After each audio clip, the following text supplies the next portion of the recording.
और टीच तो ठीक है, तो मैं अपना एक छोटा सा इंट्रोडक्शन दे देता हूँ। तो काफ़ी लोग से मेरी बात हो चुकी है, पर मेरा नाम फ़ाहद ख़ान है। मैं असिस्टेंट प्रोफेसर हूँ एवियोनिक्स डिपार्टमेंट में सिंस लास्ट 3 इयर्स। तो प्रायर कह लें कि मैंने इलेक्ट्रॉनिक्स इंजीनियरिंग की थी। आप लोग majority I think electrical engineering की हुई है। तो मैंने सबसे इलेक्ट्रॉनिक्स इंजीनियरिंग की थी, फिर एनईडी से मास्टर्स किया था माइक्रो सिस्टम डिज़ाइन में। सो रिलेटिव फील्ड है जो हम लोग जो टॉपिक है और ये जो काम कर रहे हैं सर अरसान के साथ ईडी कैस ग्रुप में, उससे पहले जो मैंने काम किया था। तो ईडी कैस ज्वाइन करने से पहले मैंने 5 साल काम किया था। एक कंपनी थी monolithic solutions, US based company थी, कराची में का ऑफिस था। तो कहने की डोमेन सेम था, आईसी डिज़ाइनिंग होती थी, केडेंस सॉफ्टवेयर ही था यूज़ किया था जो हमने। तो मैं और मेरे जो कॉलीग हैं अभी वो अपना इंट्रोडक्शन दे देंगे। तो हम लोग का 8 इयर्स एक्सपीरियंस है केडेंस सॉफ्टवेयर यूज़ करते हुए। तो काफ़ी अंडरस्टैंडिंग हो गई सॉफ्टवेयर की, पर जैसे इलेक्ट्रॉनिक्स और इवन आईसी डिज़ाइनिंग का भी आपको सरसान ने बोला होगा, वो ऐसे सर्किट्स होते हैं कि आप 20 इयर्स भी एक्सपीरियंस हासिल कर लें तो आपको नए नए चीज़ें देखने को मिलती हैं, और वो नए नए प्रॉब्लम्स आते हैं जो आपको ट्रबल शूट करने होते हैं। तो एनालॉग कह लें कि ऐसा वर्ल्ड है, इवन डिजिटल, के इश्यूज एक्सपीरियंस लोग को फेस होते हैं, और वो इसलिए होते हैं क्योंकि टेक्नोलॉजीज अडेप्ट होती हैं। और कह लें कि जैसे इनिशियली काफ़ी साल पहले 1 माइक्रोमीटर टेक्नोलॉजी पे लोग काम करते थे। 1 माइक्रोमीटर से आप लोग को थोड़ा आइडिया होगा कि कह लें कि ये लेंथ होती है आपकी, ये होती है ट्रांसफर की गेट लेंथ होती है ना जो आपकी। तो जो अगर आप 65 नैनो 80 नैनोमीटर टेक्नोलॉजी पे काम करेंगे तो आप कह सकते हैं कि उसकी गेट लेंथ है 65 नैनोमीटर या 80 नैनोमीटर है। तो इवेंचुअली अभी जो प्रोसेसर्स बन रहे हैं उनकी लेंथ आज क्या चल रही है, मतलब कोई बता सकता है? 8 नैनोमीटर 10 नैनोमीटर पे प्रोसेसर्स आ रहे हैं जो आपके आई 10 वगैरह हैं इंटेल के। तो ऑब्वियसली ये मोर्स लॉ एक तरह से फॉलो कर रहे हैं, लेकिन इवेंचुअली मोर्स लॉ जब सैचुरेट हो जाएगा तो डिफरेंट टेक्निक्स यूज़ करेंगे। तो ऑब्वियसली टेक्नोलॉजी जब चेंज होती है ना आपकी, तो आपकी काफ़ी पैरामीटर्स इफेक्ट होते हैं, और काफ़ी पैरामीटर्स तो हमारे हाथ में नहीं होते। जैसे आपका गेट ऑक्साइड होती है, कैपेसिटेंस होती है, थिकनेस होती है, ये सब चीज़ें आपकी टेक्नोलॉजी डिपेंडेंट होती हैं। तो ये कहने की चेंज होती हैं तो आपकी परफॉर्मेंस सर्किट की चेंज होगी, आपकी सर्किट की परफॉर्मेंस चेंज होगी, तो आपके जो रिजल्ट्स आप चाह रहे थे आना वो ऑब्वियसली चेंज होंगे। तो डिज़ाइन ऐसा नहीं हो सकता कि मैं 1 माइक्रोमीटर टेक्नोलॉजी पे मैंने कोई डिज़ाइन किया हो और सेम डिज़ाइन में उसको 65 या 40 नैनोमीटर पे लेके चल सकता हूँ। तो वो ऑब्वियसली चेंज होगा क्योंकि काफ़ी पैरामीटर्स डिपेंड करते हैं और वो सर्किट की परफॉर्मेंस ऑल्टर करते हैं उस लिहाज से। तो ये ऐसे आईसी डिज़ाइनिंग जो आप लोग, ये आपका कोर्स है इन लोग का, फिर डिजिटल का कोर्स होगा, इसमें सब आप बिल्कुल बेसिक्स डिज़ाइनिंग से लेके आप थोड़ा एडवांस लेवल पे लेके जाएंगे। तो हम आज की क्लास में हल्का सा आपको सॉफ्टवेयर का इंट्रोडक्शन दे देंगे, केडेंस के। उस पर हम बेसिक कह लें शॉर्ट कीज वगैरह और सर्किट कैसे स्टार्ट करना और लेआउट का हल्का सा ओवरव्यू सर आके आपको बता देंगे। तो अगर सर आके मौजूद हैं तो अपना हल्का सा इंट्रोडक्शन दे देंगे, फिर हम टॉपिक स्टार्ट कर देंगे आज।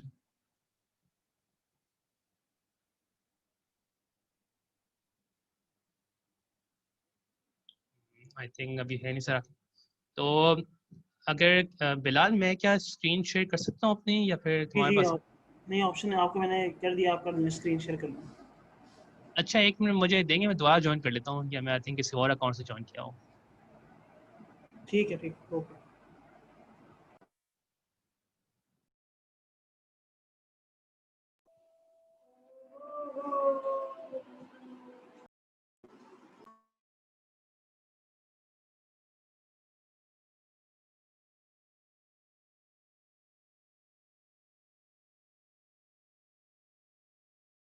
शेयर हो जाए तो आप लोग बता दीजिएगा प्लीज़।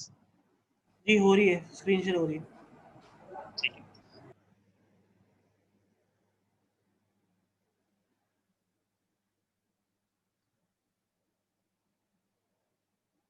अच्छा, तो ये लिनक्स का इंटरफेस, कितने लोग फेमिलियर हैं लिनक्स से? मतलब लोगों ने यूज़ किया हुआ है लिनक्स?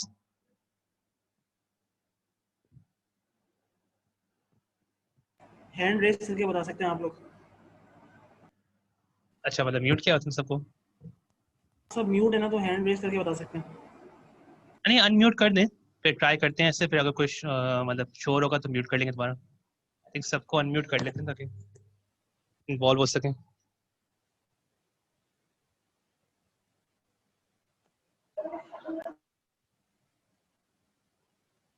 हाँ, बट जिसको कुछ बोलना हो, पीछे इन्वॉल्व होना, तो वो अपना अनम्यूट कर लीजिएगा। सही। तो लिनक्स पे अब काफ़ी, जैसे विंडोज़ है वैसे ही लिनक्स है, तो केडेंस अनफॉर्चुनेटली सिर्फ लिनक्स पे है सॉफ्टवेयर जो यूज़ करते हैं। तो विंडोज़ पे हम डायरेक्टली से सॉफ्टवेयर इंस्टॉल करते हैं, वैसे कर नहीं सकते, उसके लिए आपको लिनक्स चाहिए होता है।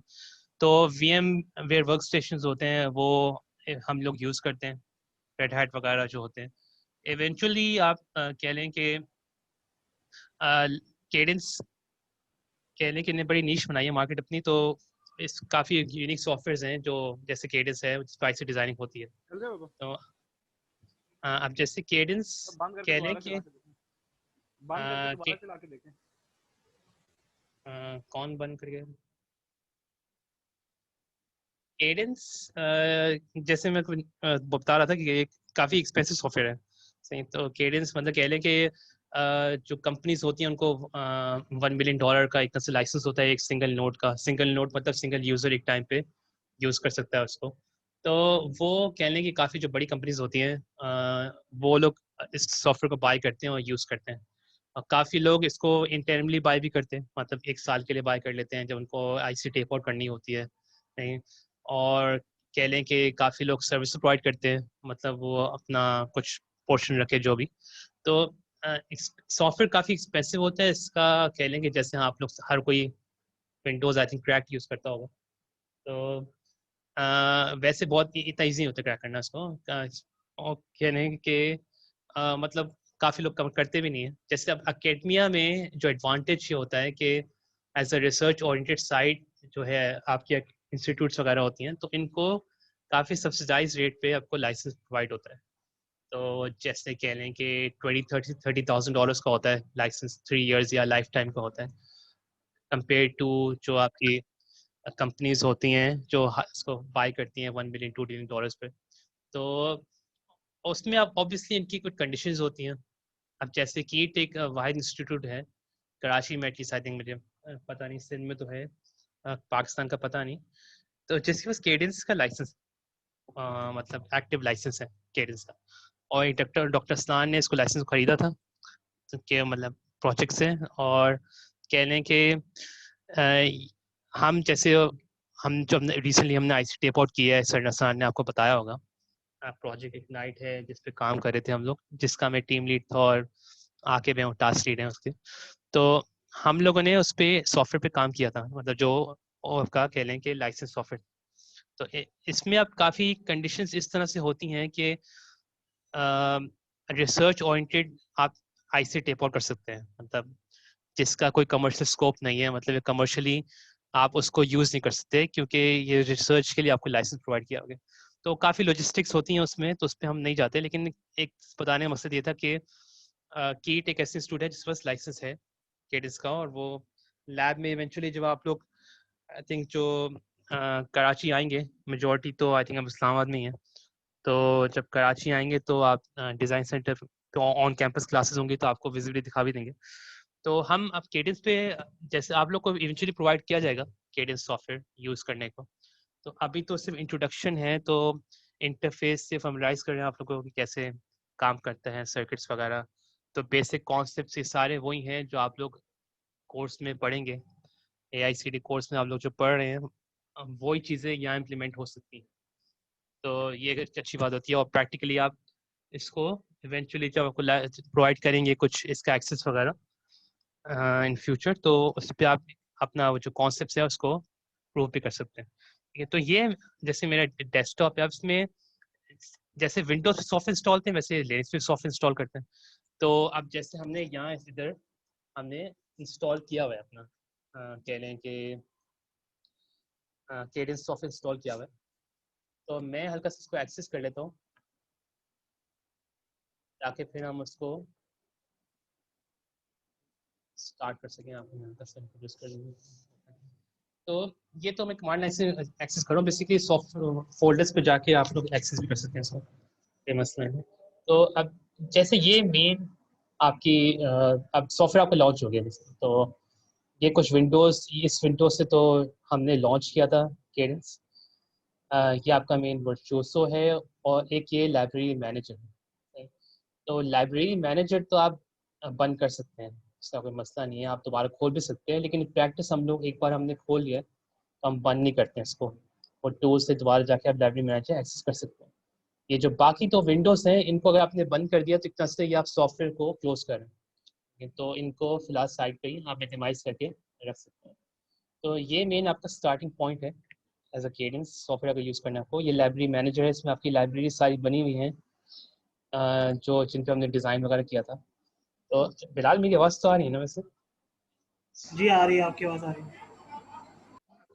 एक स्टार्ट करते हैं हम लोग कि अगर मुझे कुछ चीज़ लेके चलनी हो तो मैं कैसे स्टार्ट करता हूँ उसको। तो अब जैसे पहले कह लें कि लाइब्रेरीज हैं, सही है, मतलब आप कोई भी सॉफ्टवेयर यूज़ करते हैं, इवन एल्टीएम वगैरह या ऑर्किड वगैरह, उसमें आप पहले अपनी लाइब्रेरी बनानी पड़ती है।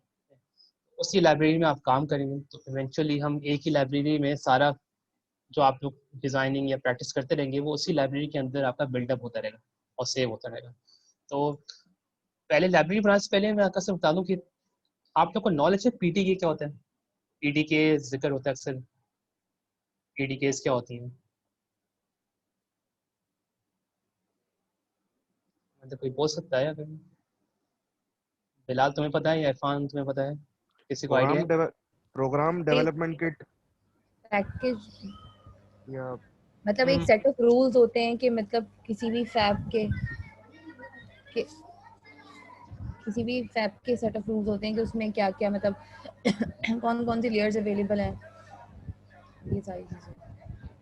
डेवलपमेंट किट होती है, ठीक है। ये आपको एक कह लें कि फैब प्रोवाइड करती है। अब जैसे केडेंस सॉफ्टवेयर जो आपने एक्सेस कर लिया, इसके अलावा जो आप किसी फैब हाउस को आप अप्रोच कर रहे हैं, जैसे आपका टीएसएमसी है, सब लोग नाम सुना होगा टीएसएमसी का, एसएमआईसी है, वैसे एक्स फैब भी है, इन जर्मनी बेस्ड है।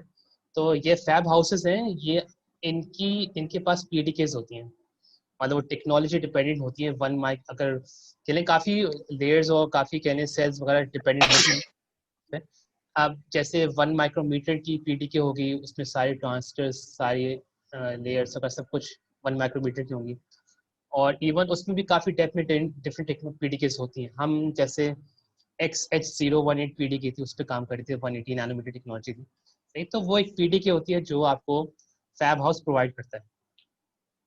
अब वो पीडीके कह लें कि उसमें सारे आपके ट्रांजिस्टर लेवल कह लें पीमॉस एंड मॉस जो होते हैं आपके, वो पड़े होते हैं। आपके रजिस्टर कैपेसिटर्स होते हैं, वो पड़े होते हैं जो हमारे यूज़ के होते हैं। इसके बिल्कुल बेसिक लेवल्स जो होते हैं ना, वो होते हैं।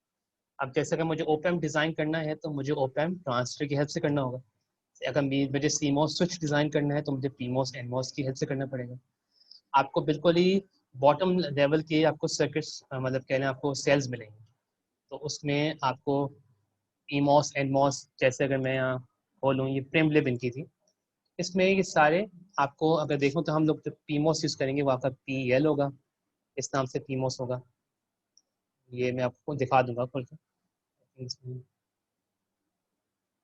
ये सिंपल पीमॉस है आपका, ठीक है। तो उसका एरो अंदर और सर्कल बना हुआ है। ऐसे ही एनमॉस होते हैं, सही है आपके। फिर इसमें रजिस्टर्स होते हैं, वो ये हर टेक्नोलॉजी या मतलब कह लें हर पीडीके के डिफरेंट नाम होते हैं, मतलब कोई स्टैंडर्ड नाम नहीं है। जैसे पीमॉस का इधर PL है, कुछ जगह पी कह लें कि NPCH होता है, right? तो डिफरेंट नाम होते हैं, लेकिन वो इवेंचुअली आपको डॉक्यूमेंट मिलता है, उससे आप फाइंड आउट कर सकते हैं।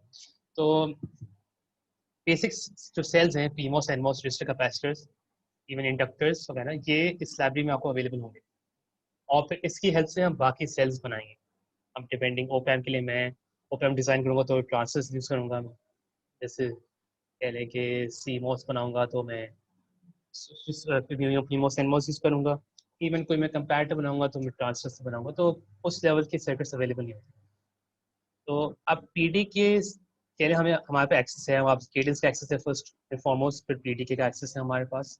अब हमें काम करना है तो हमें लाइब्रेरी लॉन्च करनी पड़ेगी, लाइब्रेरी बनानी पड़ेगी। सही, ऑलरेडी काफ़ी लाइब्रेरीज बनी हुई है, उससे कुछ फर्क नहीं पड़ता। अब जैसे मैंने एक लाइब्रेरी बनाई थी एमएस इलेक्ट्रॉनिक्स के नाम से, तो मैं एक फ्रॉम स्क्रैच एक लाइब्रेरी बना लेता हूँ डिफ़ॉल्ट।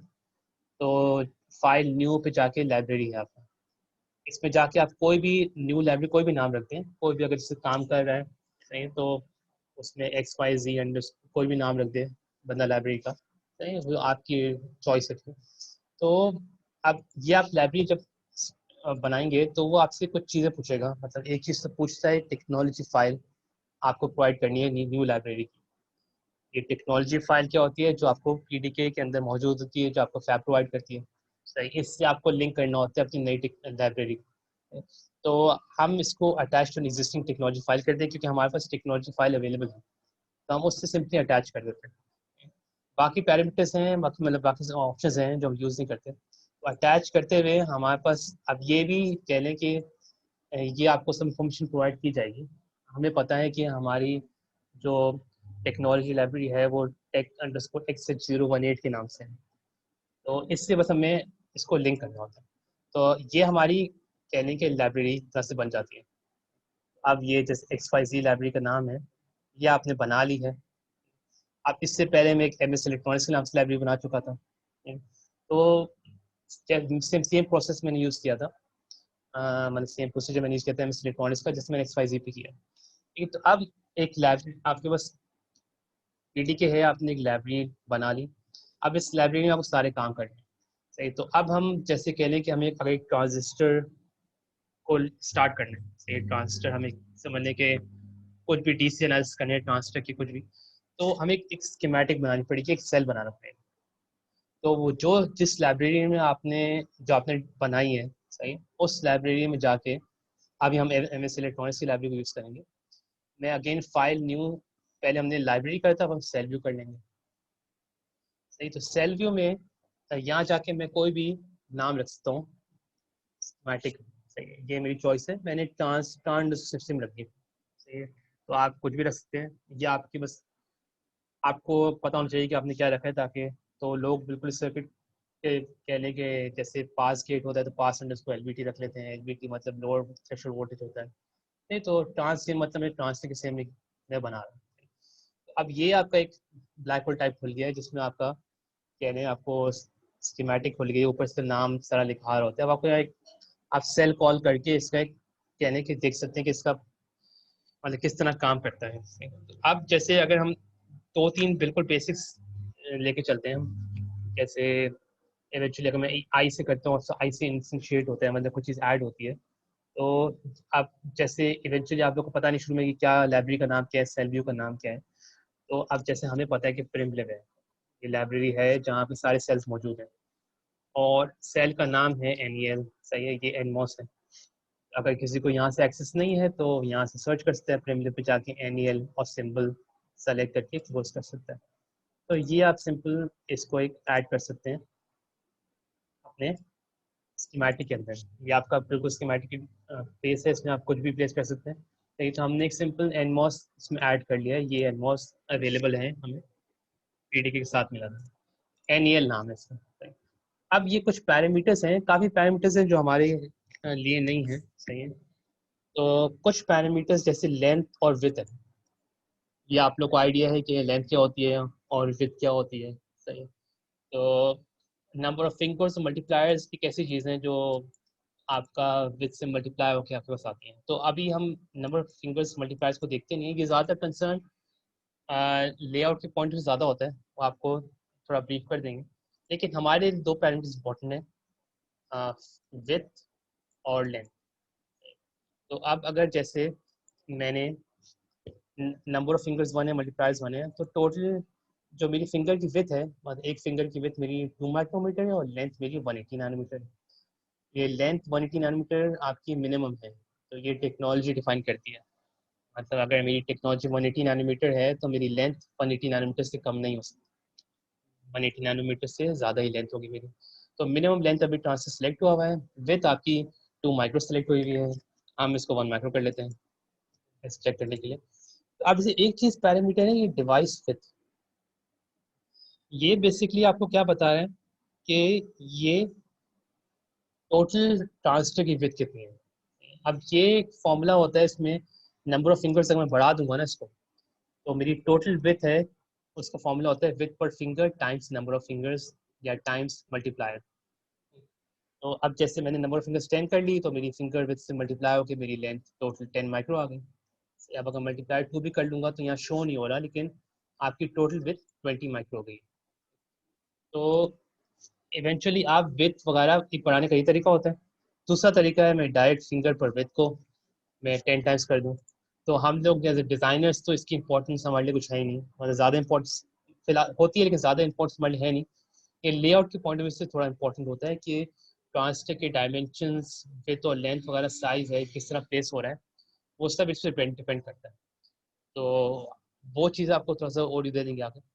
तो अभी हम उसको फोकस नहीं करते, हम देखते हैं कि भाई हमारे फिंगर पर विथ या फिर फिंगर विथ हमारी 1 माइक्रो है और लेंथ हमारी 1 नैनोमीटर। तो हमारे एनमॉस हमने कॉल किया। अब इसमें कुछ चीज़ें होती हैं कि मुझे सप्लाईज देनी पड़ेंगी कि मैं इसमें जैसे डब्ल्यू होता है इससे वायर खींचती है, तो ये मैं 3-4 वायर्स खींच देता हूँ इधर। आपके 4 टर्मिनल डिवाइस है, आपको पता है ड्रेन गेट सोर्स और बॉडी होता है। तो बॉडी तो वैसे कुछ ट्रांजिस्टर्स में अलग से होती है और कुछ ट्रांजिस्टर में सोर्स से कनेक्ट हो जाती है, कि सोर्स मोस्ट नेगेटिव होता है एनमॉस का, सॉरी पॉट, और आपका पीमॉस वो ऑपोजिट होता है। तो अब कुछ चीज़ें हैं जैसे वो आई से इंस्टिट्यूट होती हैं। अब ये तो आपकी प्रीमलिप की वो लाइब्रेरी थी जो आपकी एक्सैब ने प्रोवाइड की थी। अब कुछ लाइब्रेरीज होती हैं जो डिफ़ॉल्ट केडेंस के साथ आती हैं, जो कह लें कि आपकी उसमें कुछ लाइब्रेरीज हैं वो आपकी एनालॉग लिब हैं, और आपकी कह लें कि जैसे आपकी बेसिक की कुछ टेक्नोलॉजी लाइब्रेरीज है, बेसिक एनालॉग लिब। ये आपके कुछ आइडियल कंपोनेंट्स होते हैं, इसमें होते हैं टेक्नोलॉजी इंडिपेंडेंट होते हैं। ये आपके कहने के VDC आपके कहने सब पावर सप्लाईज हैं, जो भी आपका ग्राउंड है, आपके कोई साइन वेव आप प्रोवाइड कर रहे हैं। इवन कुछ लाइब्रेरीज होती हैं उसमें आइडियल सेल्स होते हैं, एंड गेट्स वगैरह, फ्लिप फ्लॉप्स वगैरह, तो वो चीज़ें भी अवेलेबल होती हैं आपके लिए। लेकिन ये एक तरह से कह लें कि कांस्टेंट होती हैं और टेक्नोलॉजी इंडिपेंडेंट होती है। अब जैसे ये कुछ लाइब्रेरीज हैं, अब जैसे हमें पता है कि एनालॉग लिब है, इसमें एक सोर्स इसका नाम है VDC। ये एक तरह से आइडियल आपकी वो है वोल्टेज सप्लाई है, सही। तो अब जैसे ये हम यहाँ प्लेस करते हैं, तो आई से इंस्टेंशिएट किया था हमने, और यहाँ आपका एक बार सामने शो हो गया था, तो हाइड करके हमने लेफ्ट माउस क्लिक से हमने प्लेस कर दिया था और एस्केप दबा दिया था हमने। तो हमारे पास आइडियल वोल्टेज सोर्स नजर आ गया। इसके अलावा कह लें कि हमें एक ग्राउंड प्रोवाइड करना पड़ता है। मतलब आपने अभी ऑब्वियसली हर सर्किट को एक VDD चाहिए और एक VSS चाहिए, मतलब करंट फ्लो कराना है तो VDD मतलब वोल्टेज सप्लाई उससे ग्राउंड पे होता है। अब आप लोग 741 IC यूज़ करते हैं, उसमें +5 वोल्ट -5 वोल्ट होता है, जो मतलब बी CC होता है -VE होता है। तो आपका इसमें हम लोग एक ग्राउंड और एक VDD होगा। तो एक जैसे हमने VDC कॉल किया, वैसे हमारा एक ग्राउंड भी होता है, हम उसको कॉल करते हैं GND के नाम से होता है। ये सब आइडियल चीज़ें। तो अब अगर मैं इसको, अच्छा L से लेबल होता है। आप जैसे वायर्स को एक आपस में कनेक्ट करना है तो वो या तो मैं W से कनेक्ट करके मैं कनेक्ट कर दूं, सही। आप ये मैंने गंदगी से कनेक्ट कर लिया।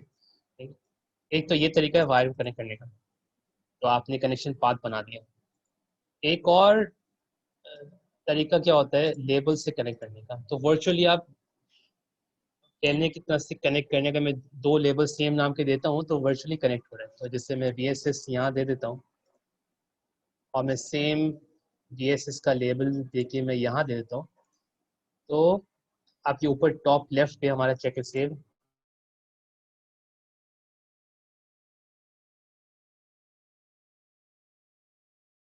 तो प्रेस करूँगा तो ये बता रहा है कि ये VSS आपका कनेक्ट हुआ है, यहाँ से आपका कनेक्शन बना हुआ है। तो वायर्ड नहीं है लेकिन लेबल्स दोनों सेम हुए हैं, तो इस तरह से आपका कनेक्शन सेम हुआ हुआ है।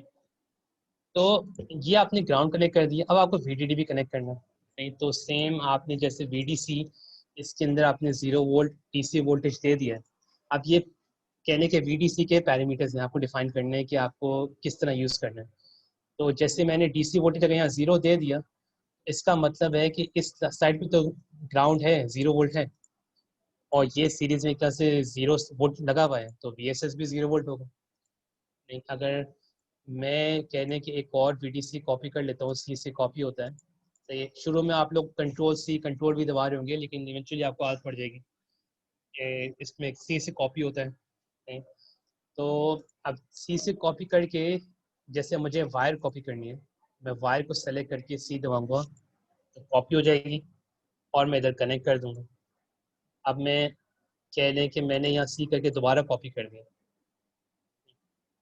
अब इस लेबल का अगर मुझे चेंज करना है तो मैं इसको सेलेक्ट करके Q दबाऊंगा, तो मैं यहाँ से कोई और नाम दे सकता हूँ लेबल का, DDD नाम दे दिया मैंने। या मैं अगर ऐसे नहीं करना चाह रहा तो मैं सिंपल वायर स्ट्रेच करके L से लेबल दे के VDD दे दूँगा। अब इसमें हमने DC वोल्टेज 0 डिफाइन किया था, इसमें अगर मैं DC वोल्टेज कुछ और डिफाइन कर दूँ, इसके इसमें हम 1.8 वोल्ट डिफाइन कर देते हैं। तो अब हमारे पास दो सप्लाईज आ गई हैं, VSS है वो 0 वोल्ट पे है और VDD है वो 1.8 वोल्ट पे। तो ये आपका कहने की एक तरह से आपको VDD भी दे सकते हैं, VSS भी दे सकते हैं। अब हमने VSS इसके सोर्स पे दे दिया, अब हम VDD अगर ऊपर देना चाहें, right? अब एक चीज़ स्टार्ट करते हैं हम लोग, एक सिंपल सा एक हम रजिस्टर सर्किट में इंक्लूड करते हैं। ऐसे आपने प्रॉब्लम्स आप लोगों ने देखे होंगे, तो उस केस में अगर ये 10K का रजिस्टर मैं यहाँ प्लेस कर देता हूँ और मैं यहाँ लेबल दे के VDD दे देता हूँ, तो ऐसे आपने बुक में न्यूमेरिकल्स सीखे होंगे, इसमें एक रजिस्टर लगा हुआ है, एक ट्रांजिस्टर लगा हुआ है, तो उसी को थोड़ा रेप्लिकेट करना चाह रहे हैं हम लोग इधर। अब आपने ऊपर सप्लाई दे दी है, सब एक पाथ बन गया VDD से VSS। अब एक दो चीज़ें मिसिंग है, अगर मैं ड्रेन से आउटपुट लेना चाह रहा हूँ तो मैंने यहाँ लेबल दे दिया VD। लेबल देना तो ज़रूरी नहीं होता, बस आपको पता होता है कि आप क्या चीज़ प्लॉट कर रहे हैं, कुछ कर रहे हैं। लेबल ऐसे कह लें कि एग्जिस्ट नहीं करता असली में। तो अब ये जैसे मेरा एक वोल्टेज है, इसका मैंने इधर लेबल दिया था VGS, क्योंकि ये गेट टू सोर्स वोल्टेज है।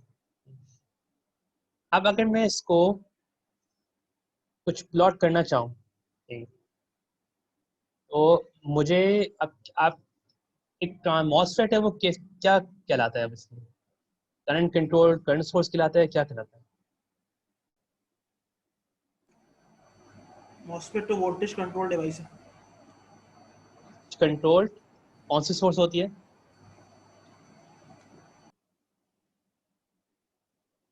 तो बेसिकली आप करंट सोर्स।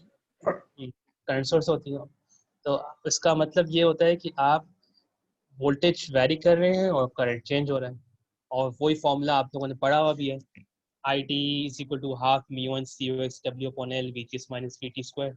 सही, ये सैचुरेशन मोड का फॉर्मूला है। तो ये क्या एग्जैक्ट फॉर्मूला है या फिर इसमें कुछ और चीज़ आती है? मैंने भी बोला था half μ1 CoX W/L VGS minus VT square, ये एग्जैक्ट फॉर्मूला है सैचुरेशन का, हम इसको कंसिडर कर सकते हैं या फिर ये इसमें कुछ और इफेक्ट इंक्लूड होता है?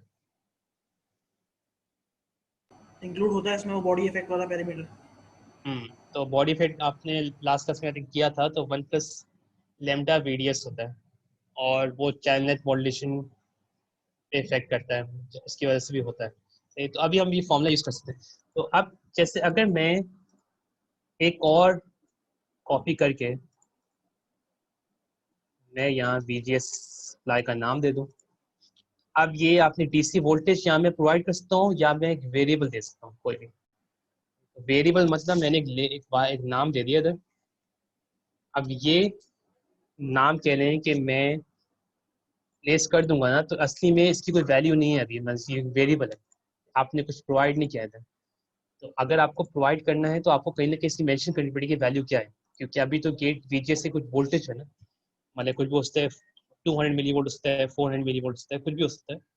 इस केस में तो वो एक वेरिएबल है, आपने यहाँ डिफाइन कर दिया। अनलाइक आपने VDD जो आपकी सप्लाई थी उसमें आपने 1.8 वोल्ट डिफाइन किया था, VSS में आपने 0 वोल्ट डिफाइन किया था। अभी हमने VGS को एक वेरिएबल दिया हुआ है और वेरिएबल हमें कहीं ना कहीं डिफाइन करना हो। तो जैसे मैं आउटपुट है, अब ये कैसे मैंने जब सेव किया था ना तो मुझे उसने एक वार्निंग दी थी, तो ये आपको यहाँ एक एरर भी देगा और एक वार्निंग भी देगा।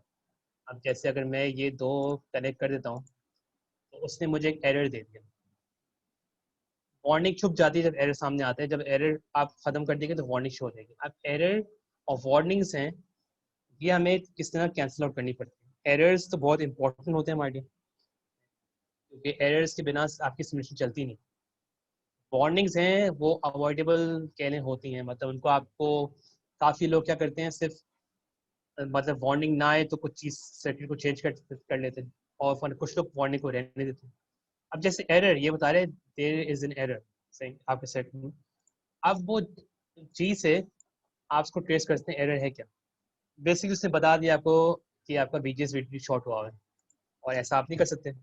आपने दो अलग वेरिएबल दिए हुए, इसका मतलब है कि दो अलग वोल्टेज हैं, आप इनको शॉर्ट नहीं कर सकते। एक तरह से आप दो पावर सप्लाईज आइडियल को शॉर्ट कर रहे हैं तो वो शॉर्ट सर्किट हो जाता है।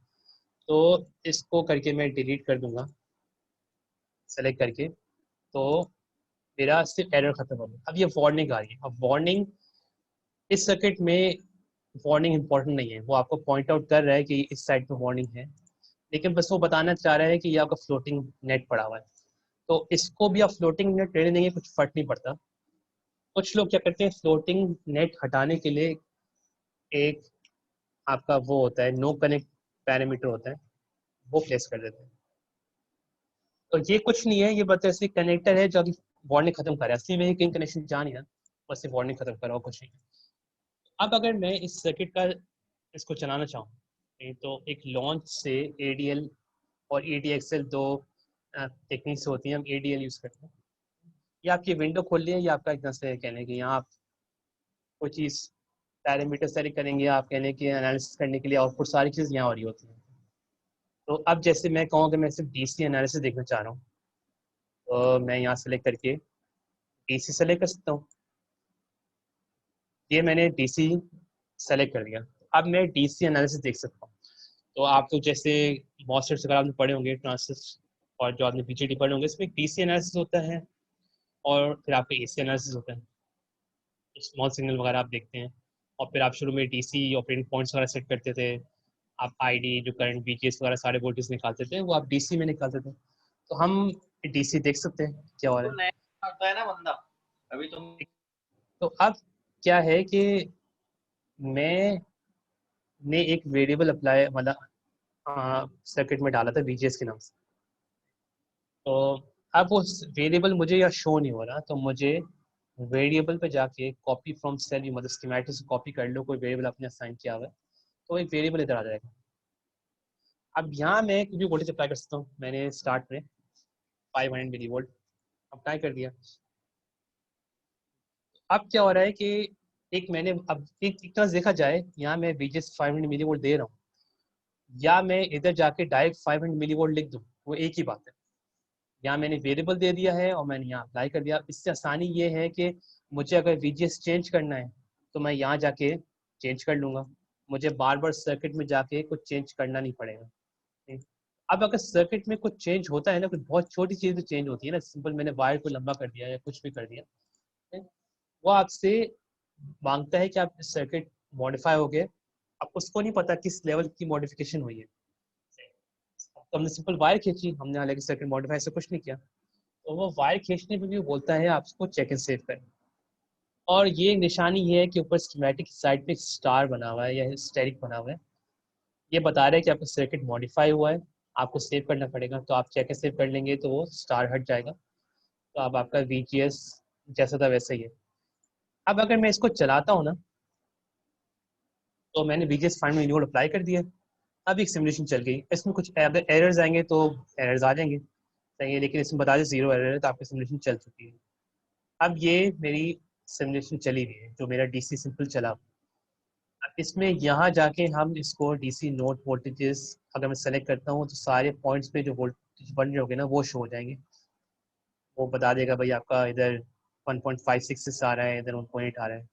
सिमिलरली जाके मैं डीसी ऑपरेटिंग पॉइंट शो करूँगा तो सारे करंट्स वगैरह शो कर देगा कि क्या एग्जैक्टली आ रहे हैं सेकंड। अब ये कह लें कि ये सिंपल हमारे पास एक, इसको मैं क्या कह सकता हूँ, इसको मैं कॉमन सोर्स कह सकता हूँ या नहीं कह सकता। मैंने इनपुट गेट पे दिया हुआ है, मैंने आउटपुट ड्रेन पे लिया हुआ है, तो कॉमन सोर्स हो सकता है ये। अब ये हमारे कॉमन सोर्स तरह से एम्पलीफायर कह लें, कुछ भी कह लें। हमने गेट वोल्टेज अप्लाई किया हुआ है हमने, और गेट वोल्टेज हमने जो अप्लाई किया है उससे करंट बन रहा है। तो ये वही फॉर्मूला लिखिए, half mu N C O S W upon L V G minus V T square से आपका करंट बन रहा है। अब इसमें कह लें कुछ चीज़ें हमारे नॉलेज में नहीं है, मतलब वो हम फाइंड आउट कर सकते हैं। मतलब यहाँ मॉडल पैरामीटर्स जावा के ना, अगर आप क्यूरियस होते हैं ना तो आप यहाँ जाके ये सारे आपको बता देते हैं, पैरामीटर्स जैसे कैपेसिटेंस वगैरह सारी बता देते हैं। नहीं तो उस केस से हम फाइंड आउट कर सकते हैं कि हमारा करंट की वैल्यू बन क्या रही है। तो इस फॉर्मूला हमें पता है हाफ म्यू एन सी ओ एक्स, अभी हमें म्यू एन और सी ओ एक्स पता नहीं है क्या है। डब्ल्यू अपॉन एल हमें पता है, इसमें जाके अगर मैं क्यू से सेलेक्ट करता हूँ तो मुझे पता रहता है कि भाई डब्ल्यू आपका 1 माइक्रो है, लेंथ आपकी 0.18 माइक्रो है। डब्ल्यू एल आपको पता है, VGS आपको पता है, आपने 500 मिली वोल्ट अप्लाई किया हुआ है। VT आपको पता है, यहाँ वो शो कर रहा है कि 437 है। तो काफ़ी चीज़ें आपको पता है, बस आपको म्यू एन सी ओ एक्स पता नहीं है कि उसकी वैल्यू क्या है। अगर आपको पता होती तो आप करंट जो आप फॉर्मूला से अप्लाई फाइंड आउट करते हैं वही करंट यहाँ जो 23.36 माइक्रो आ रहा है वो शो हो जाता है। अब ये ID कुछ लोग बोलते हैं IDS बोलते हैं, एक ही बात है। तो आपका ID पे करंट है वही आपका IS में करंट होता है, क्योंकि गेट पे तो करंट फ्लो नहीं करता कुछ। ये थोड़ा डिफरेंस है आपका, एक BJT और मॉसफेट में आपका गेट साइड पे आपकी करंट नहीं होता, आपका बेस पे जो BJT में बहुत कम करंट फ्लो करता है। तो ये आपका सिंपल बाइस ट्रांसफर हुआ है। अच्छा आप मुझे, आप लोग को रीजन्स के बारे में पता है, मतलब ये तो आप लोग को पता है ना कि सैचुरेशन रीजन क्या होता है, आपका ट्रायोड रीजन क्या होता है, कट ऑफ रीजन क्या होता है, इसकी नॉलेज तो है ना आप लोगों को? जी ये सब पढ़ा है वैसे जी। हमने। तो दो, वैसे अगर हम देखें ना विजुअली पहले हमने पढ़ा था, उस केस में हमने सिर्फ लीनियर ट्रायोड रीजन और सैचुरेशन और कट ऑफ रीजन पढ़े। अब आप इन डेप्थ में पढ़ेंगे ना तो एक सब थ्रेशोल्ड और एक ब्रेकडाउन रीजन भी होता है। तो टोटल 5 रीजन्स होते हैं जो आपके कहने के आप, मैं कह सकता हूँ कि एग्जिस्ट करते हैं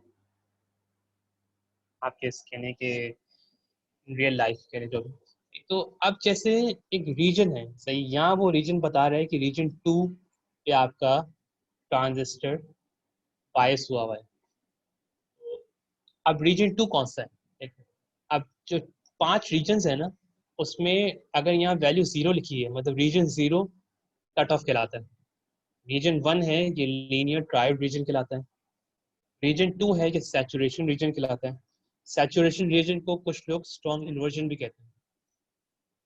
रीजन 3 होता है वो आपका सब थ्रेशोल्ड कहलाता है, उसको लोग वीक इन्वर्जन भी कहते हैं। और रीजन 4 है वो आपका ब्रेकडाउन कहलाता है। तो हम ज़्यादातर जो क्यू पॉइंट बायस करते हैं वो हम सैचुरेशन रीजन में करते हैं। कोई बता सकता है सैचुरेशन रीजन में क्यों करते हैं ज़्यादातर बायस? सैचुरेशन में रीजन में क्या होता है, करंट कांस्टेंट होता है या वैरी करता है? Sir constant current. Constant current होता है, तो एक वेरिएबल हम कांस्टेंट रखने के लिए हम सैचुरेशन रीजन में हम इसको बायस करने की कोशिश करते हैं। अच्छा सैचुरेशन रीजन के लिए 2 कंडीशंस होती हैं। एक कंडीशन होती है VGS ग्रेटर देन VTH, ये आपका ट्रायोड में भी होता है या आपका सैचुरेशन में भी होता है। तो इस केस में अगर मैं देखूं मेरा VTH सामने विजिबल है 437 मिली और VGS मेरा 500 मिली है, तो यहाँ वो कंडीशन अप्लाई हो रही है। अगर मुझे रीजन यहाँ पता नहीं हो क्या है तो मैं ऐसे फाइंड आउट कर सकता हूँ कि VGS ग्रेटर देन VTH है, तो ये ट्रायोड भी हो सकता है और ये सैचुरेशन भी हो सकता है। अगर VGS लेस देन VTH होता है तो वो कट ऑफ होता है या सब थ्रेशोल्ड होता है। ये तो आप दोनों ने कट ऑफ पढ़ा हुआ है। तो अब हम इसको ये कंडीशन देखें, पहले पता चलता है कि ये आपका सैचुरेशन या ट्रायोड रीजन। अब दूसरी कंडीशन क्या होती है, कोई बता सकता है?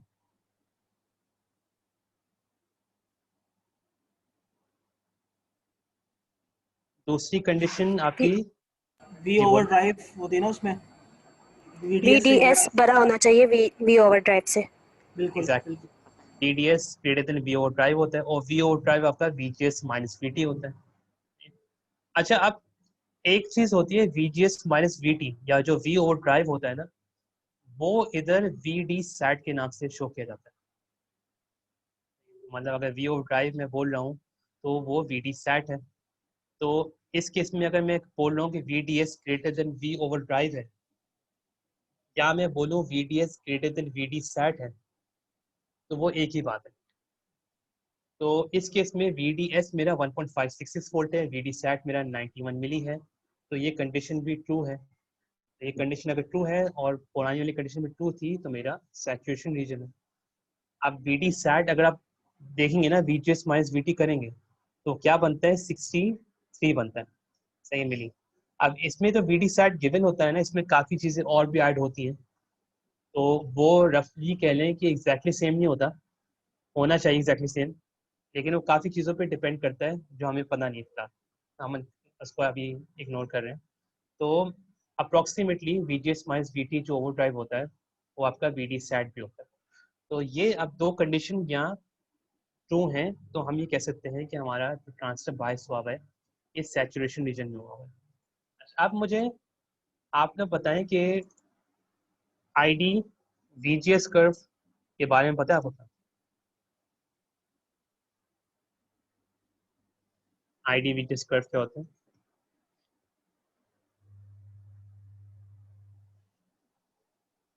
कोई बता सकते हैं किस तरह प्लॉट होता है? मतलब मैं VGS बढ़ाता हूँ तो मेरा ID बढ़ता है ना,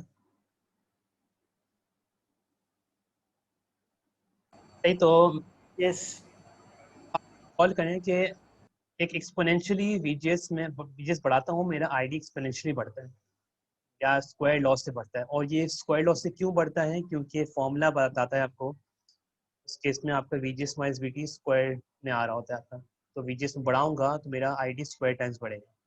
तो अब हम एक काम करते हैं, हम वैसा कर्व प्लॉट करने की कोशिश करते हैं। हमारे पास अब यहाँ क्या करें, बेसिकली हमने इधर जाके, ये DC एनालिसिस आपने सिलेक्ट किया था, इधर जाके या फिर इधर जाके, एक ही बात है, हमने शुरू में DC एनालिसिस सिलेक्ट किया था। अब मैं या तो इसको डबल क्लिक कर दूँ तो वही चीज़ खुल जाती है दोबारा जो यहाँ जाके हमने खोली थी। अब ये डिज़ाइन वेरिएबल है, वो इस केस में आपका VGS है। अब उस केस में हम VGS को वैरी करते हैं, क्योंकि हमारा कर्व जो होता है वो यही बताता है हमें, VGS में बढ़ाता हूँ मेरा करंट बढ़ता है।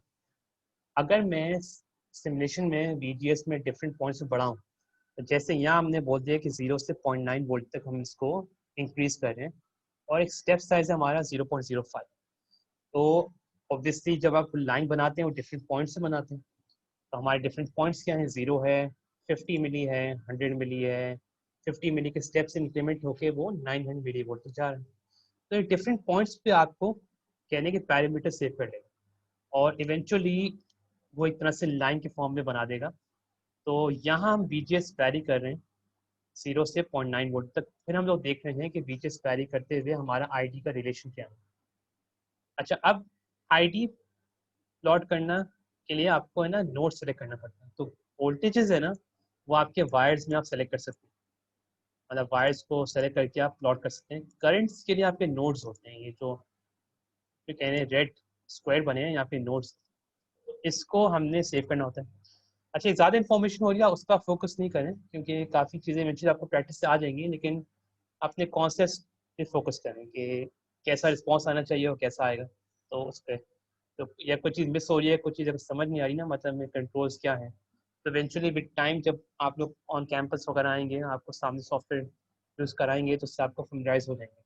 तो काफ़ी बार तो ऐसा भी होता है, मतलब आप कुछ भी करेंगे, आप कुछ चीज़ याद नहीं होती, लेकिन आप माउस और कीबोर्ड आपका हाथ सेट होता है, तो आपका खुद ही आपके वो माउस वहीं जहाँ जाना चाहिए वहाँ जाना शुरू हो जाता है, तो आपके कहने की वो मेमोरी होती है वो। तो अभी मैं बेसिकली, मुझे अगर इस नोट पे मुझे करंट प्लॉट करना है, तो मैं इसको मार्क कर रहा हूँ। सेलेक्ट है। तो ये मैंने ड्रेन का टर्मिनल मार्क कर लिया है। ये मेरा गेट का टर्मिनल है, ये मेरा सोर्स का टर्मिनल है। अगर मैं ड्रेन के टर्मिनल पे करंट प्लॉट करूं और सोर्स के टर्मिनल पे करंट प्लॉट करूं तो सेम आना चाहिए, क्योंकि जो सारा करंट है I D equals to I S होता है। इस केस में मैंने ड्रेन का करंट मार्क कर लिया। अब अगर मैं चला रहा हूँ ना, इस सोल्यूशन चलाता हूँ, तो ये एक मुझे प्लॉट देना चाहिए। प्लॉट मेरा we G S different points पे चलाया हुआ है। अब उस केस में अगर मैं करंट मेजर करना चाह रहा हूँ तो टूल्स पे कैलकुलेटर में जाके अगर मैं करंट, मैंने अभी स्वीप किया, कोई चीज़ स्वीप की है, तो जैसे यहाँ एक आपको शायद विजिबल नहीं हो, मुझे नहीं पता कि एक वी टी होता है, ये आपका ट्रांजिएंट वोल्टेज है, एक वी एफ होता है आपका ए सी वोल्टेज है, एक आपका वी डी सी होता है, ये डी सी वोल्टेज है, एक वी एस होता है, एक स्वीप वोल्टेज होता है। सिमिलरली आपका I T transient current, A C current, D C current, sweep current. अब अगर हमने एक स्वीप चलाया है, डिफरेंट पॉइंट्स पे हमने स्वीप चलाया है, ये स्वीप हमने डीसी में रहते हैं, हमने स्वीप किया है वीजीएस को, तो मेरा फोकस वीएस या आईएस पे होगा। अब अगर मुझे प्लॉट करना है I D S versus VGS, VGS तो मैंने स्वीप किया है, अब मुझे आई डी एस प्लॉट करना है, तो मैं करंट स्वीप पे जाऊंगा आईएस पे और मैं इस नोड को सेलेक्ट कर लूँगा। अब ये नोड है ना, मैंने बता रहे हैं मुझे आई डी एस की वैल्यू बताएगा एक पॉइंट पे, और हमने स्वीप चलाया हुआ तो डिफरेंट पॉइंट्स बताएगा। तो अब अगर इसको मैं न्यू विंडो पे प्लॉट करता हूँ तो एक मुझे ये मेरे सामने कर्व आ जाएगा, और ऐसा ही कर्व आप लोगों के बुक्स वगैरह में होता है। ये आपका वी जी एस एक्सिस है आपका एक्सिस में, और वाई में आपका आई डी एस है। अब मुझे कोई बता सकते हैं कि इसका ये पॉइंट क्या होता है? अगर मैं यहाँ देखूँ कुछ, VTH होता है थ्रेशोल्ड पॉइंट। ये थ्रेशोल्ड पॉइंट होता है एग्जैक्टली। अब कुछ लोग यहाँ बना देंगे, कुछ लोग यहाँ बना देंगे, सही है। तो एग्जैक्टली वो कुछ परसेंटेज होता है जो आपका जिस टाइम पे आपका ट्रांजिस्टर ऑन हो जाता है या कह लें करंट पास होना शुरू हो जाता है, तो ये हमारा थ्रेशोल्ड वोल्टेज है। तो ये हमें बता रहे हैं कि रफली आपका 400 to 450 के आसपास आपका थ्रेशोल्ड वोल्टेज लाई करता है। तो एग्जैक्ट लोकेशन हमें पता नहीं है, तो आप सिमुलेटर ने एग्जैक्ट लोकेशन फाइंड आउट की होती है। अब ये जैसे कह लें कि ये हम जो हमें यहाँ विजिबल हो रहा था, वो विजिबल हो रहा था 437 मिली, ये आपको बता रहा था आपका थ्रेशोल्ड वोल्टेज है वो 437 मिली है। सिमुलेशन में भी हमें ये शो हो रहा है कि आपका जो थ्रेशोल्ड वोल्टेज है वो 437 के आसपास ही, क्योंकि हमें एग्जैक्ट लोकेशन नहीं पता कि वो थ्रेशोल्ड वोल्टेज क्या होता है, सिमुलेटर ने बताया हुआ है। तो अगर मैं देखूँ तो मेरा वो 437 पे हम चलाऊँगा तो यहाँ मेरा थ्रेशोल्ड वोल्टेज लाई करते हैं, मतलब यहाँ से मेरा चैनल बनना शुरू होता है, यहाँ से करंट फ्लो होना शुरू होता है। तो ये एक मेरा आई डी वीजीएस का कर्व है। अब अगर मैं कह लें कि अब मुझे कोई बता सकता है कि मैं अगर नंबर ऑफ फिंगर्स डबल करता हूँ तो क्या होगा?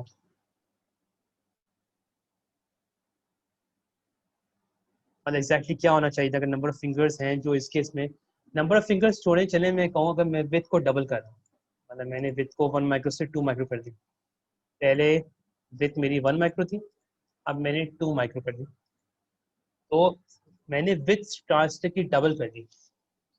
अगर मैं करंट के फॉर्मूला में देखूं तो विथ डबल करने से मेरा करंट क्या होना चाहिए? इंक्रीज होगा, डबल हो जाएगा। इंक्रीज करेगा बिल्कुल। डबल होगा, क्योंकि ये फॉर्मूला होता है half mu C S W upon L. तो डब्ल्यू डबल करता हूँ तो मेरा करंट डबल होगा। अब यहाँ देखते हैं कि डब्ल्यू डबल किया है मैंने, तो मेरा करंट डबल हुआ ही नहीं। 23.36 माइक्रो था, ये आपका 43.55 माइक्रो है। तो ये ऑलमोस्ट डबल हुआ है। नहीं, अब ऑलमोस्ट डबल हुआ है, इसका क्या मतलब है? मतलब एग्जैक्टली डबल क्यों नहीं हुआ? वैसे कुछ चीज़ें होती हैं जो हम कह लें कि मतलब उसको कंसिडर कर लेते हैं, लेकिन अगर मैं इसको यहाँ इसको नहीं चेंज करता। अब एक चीज़ जो आप लोगों ने पढ़ी थी ना, वो आपने चैनल लेंथ मॉड्यूलेशन पढ़ी थी। उस केस में आपका इस फॉर्मूला के आगे 1 प्लस लेमडा VDS भी आता है। अब मैं दोबारा W को हाफ करता हूँ, अब मेरा VDS वोल्टेज आप लोग गौर करेगा, इस केस में 1.364 है, और पहले क्या था?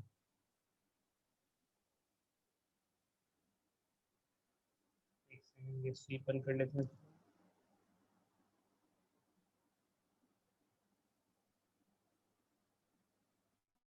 अभी मेरा 1.566 था, तो W मैंने डबल करने से मेरा VDS चेंज हुआ, मतलब 1.56 से 1.364 हुआ। अब ये VDS चेंज है ना, ये आपका 1 प्लस लैम्डा VDS फैक्टर है ना, ये आपका थोड़ा इफेक्ट होना शुरू कर दिया। तो ये इफेक्ट करना क्यों शुरू, इधर इफेक्ट क्यों करे 1 प्लस लैम्डा VDS? क्योंकि आपकी चैनल मॉड्यूलेशन है वो आपकी इफेक्ट कर रही है इस सर्किट में, और ये चैनल मॉड्यूलेशन जब तक इफेक्ट करती है जब हम सब माइक्रोन लेंथ कंसिडर कर रहे होते हैं। सब माइक्रोन मतलब 1 माइक्रोमीटर से कम लेंथ अगर हम कंसिडर कर रहे हैं तो हमारा 1 plus lambda VDS factor effect करता है। तो अब अगर मैं इसकी विड्थ है, इसकी लेंथ है सॉरी, ये 1 माइक्रोमीटर तक ले जाता हूँ मैं, तो 1 माइक्रोमीटर ले गया मैं, इसकी विड्थ 5 माइक्रोमीटर ले गया। अभी रफली मैंने टू स्केल दोनों इंक्रीज किए हैं। टू स्केल मतलब मेरा लेंथ अराउंड 200 नैनो थी, मैंने 5 टाइम्स लेंथ बढ़ाई है और मैंने फिर 5 टाइम्स विड्थ बढ़ाई है। तो मैंने टू स्केल दोनों लेंथ और विड्थ इंक्रीज किए। अब जैसे कंसिडर करते हैं कि इस केस में मेरा लेंथ इंक्रीज हुई हुई है और मेरी विड्थ भी इंक्रीज हुई हुई है, लेकिन लेंथ मैंने 1 माइक्रोमीटर कर दी है, तो मैं सब माइक्रोन लेवल क्रॉस कर चुका हूँ। अब सब माइक्रोन लेंथ में क्रॉस कर चुका हूँ तो 1 प्लस लैम्डा VDS का फैक्टर वो इतना इफेक्ट नहीं करना चाहिए। अब जैसे इससे पहले हमने जब लेंथ डबल की थी उस टाइम, सॉरी विड्थ डबल की थी हमने, तो 23 माइक्रो से 43 माइक्रो हुआ था, जो 46 माइक्रो होना चाहिए था। तो अब इस केस में अब जैसे देख लें, मेरी लेंथ मेरी जब 1 माइक्रोमीटर है और मेरी विड्थ 5 माइक्रोमीटर थी, तो मेरा 7.04 माइक्रोमीटर मेरा करंट शो हो रहा था। ऊपर VDS मेरा 1.729 था जो भी था। अब अगर मैं इसकी नंबर ऑफ फिंगर्स या टोटल विड्थ है मैं वो डबल करता हूँ तो क्या होना चाहिए? तो अभी हमने देखा भी था, जिसने अगर नोट किया था देख लेते हैं। तो 7.04 से वो 14.08 हो रहा है, तो अराउंड डबल हो रहा है एग्जैक्टली।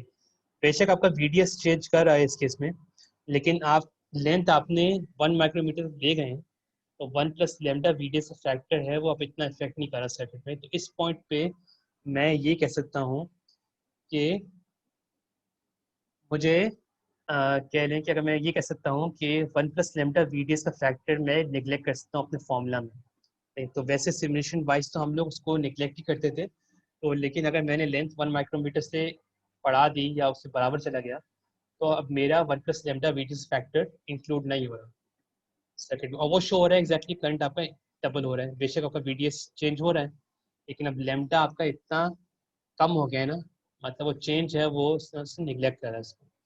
तो ये आपका अब यहाँ करंट डबल हो रहा है एग्जैक्टली मेरी विथ डबल करने से। अब मैं इसको और डबल कर दूंगा तो मेरा डबल हो जाएगा। सही, विथ डबल करूँ लेंथ हाफ करूँ तो वो एक ही बात है, लेकिन लेंथ यहाँ हाफ करना थोड़ा खतरनाक इस तरह से होगा, क्योंकि लेंथ में हाफ कर दूंगा तो मेरा लेंथ 0.5 माइक्रोमीटर हो जाएगी और सब माइक्रोमीटर चला जाएगा। तो ये तो पता है ना, W/L में आपकी विथ डबल करें लेंथ हाफ करें एक ही बात होती है। तो अच्छा, अब मैं अगर इसको एक और फॉर्म में देखो, एक कर्व तो आपको आपने देख लिया, ये VGS और ID का कर्व। अब एक और कर्व होता है, वो कौन सा कर्व होता है बता सकते हैं कौन सा कर्व होता है?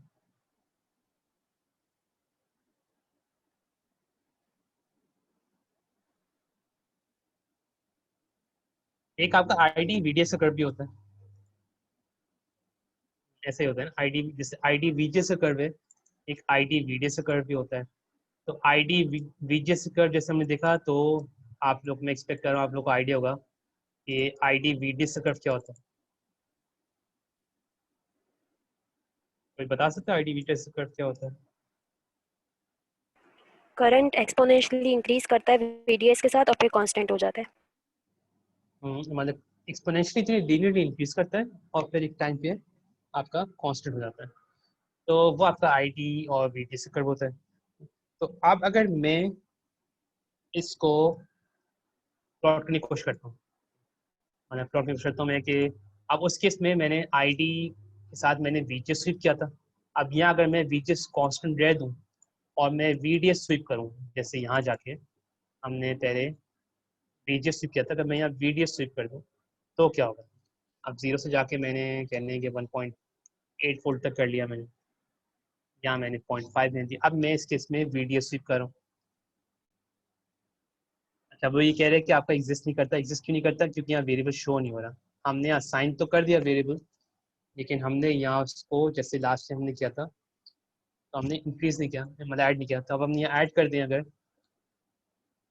और फिर हम जाके यहाँ जाके स्वीप करें वीडीएस को, तो वो स्वीप करना चाहिए।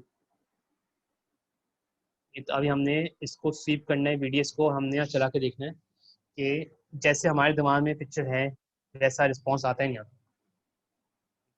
मतलब हम करंट बढ़ाने, वीडीएस बढ़ाने से हमारा करंट बढ़ता ही नहीं बढ़ता। तो लास्ट टाइम हमने जो इस रिस्पॉन्स में देखा था, हमने वीजीएस चेंज करने पे हमारा आईडी चेंज हो रहा था। अब हम देखते हैं कि हम वीडीएस चेंज करने पे हमारा आईडी कैसे बिहेव करता है। अब हमने चला दिया अगेन आईएस करके, अगर मैं नोड सेलेक्ट करूं। अच्छा, अब ये नोड मैंने सेलेक्ट तो कर लिया है, लेकिन ये प्लॉट नहीं करेगा। प्लॉट इसलिए नहीं करेगा क्योंकि मैंने ये नोड सेव नहीं किया था, तो मुझे नोड सेव करना पड़ेगा। इसका ट्रांसफर का तो मैंने नोड सेव किया था, इस ट्रांसफर का मैंने नोड सेव नहीं किया। तो अगेन मैं आउटपुट्स पे जाके मैं इसका नोड सेव कर लूँगा। अगर तभी होता है, 2 बार करना पड़ता है। तो इसका नोड का सेव कर लिया। अब मैं अगर चलाता हूँ तो स्वीप चल चुका है, उसने नोड सेव कर लिया है। अब इसको अगर मैं प्लॉट करूँगा तो जैसे ये M1D, ये बस बता रहा है आपका आई से आपको स्वीप करें करंट को। M1 बता रहा है कि आपका ट्रांजिस्टर, ये वाला ट्रांजिस्टर का नाम M1 है, और आप ड्रेन करंट प्लॉट कर रहे हैं। अब हमारा ये कर्व आ रहा है थोड़ा सा। अब ये कर्व से आपको कुछ, आपको उसे देख के याद आ गया हो कि ये कर्व हमारा BDS और IDA कर्व है। तो ये बस बता रहा है कि आपका एक कांस्टेंट करंट जो 7 माइक्रो के पास है वापस स्टेबल हो रहा है। अच्छा, अब मुझे कोई बताएगा कि ये पॉइंट कौन सा होता है? मैं यहाँ पर तब ये तो ओवरड्राइव पॉइंट आता है यहाँ पे। वी ओ ड्राइव पॉइंट होता है।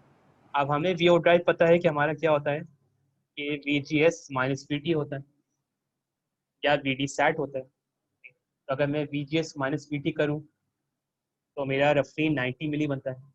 VD सैट मेरा 86 मिली मिला है, तो उसके अराउंड होना चाहिए।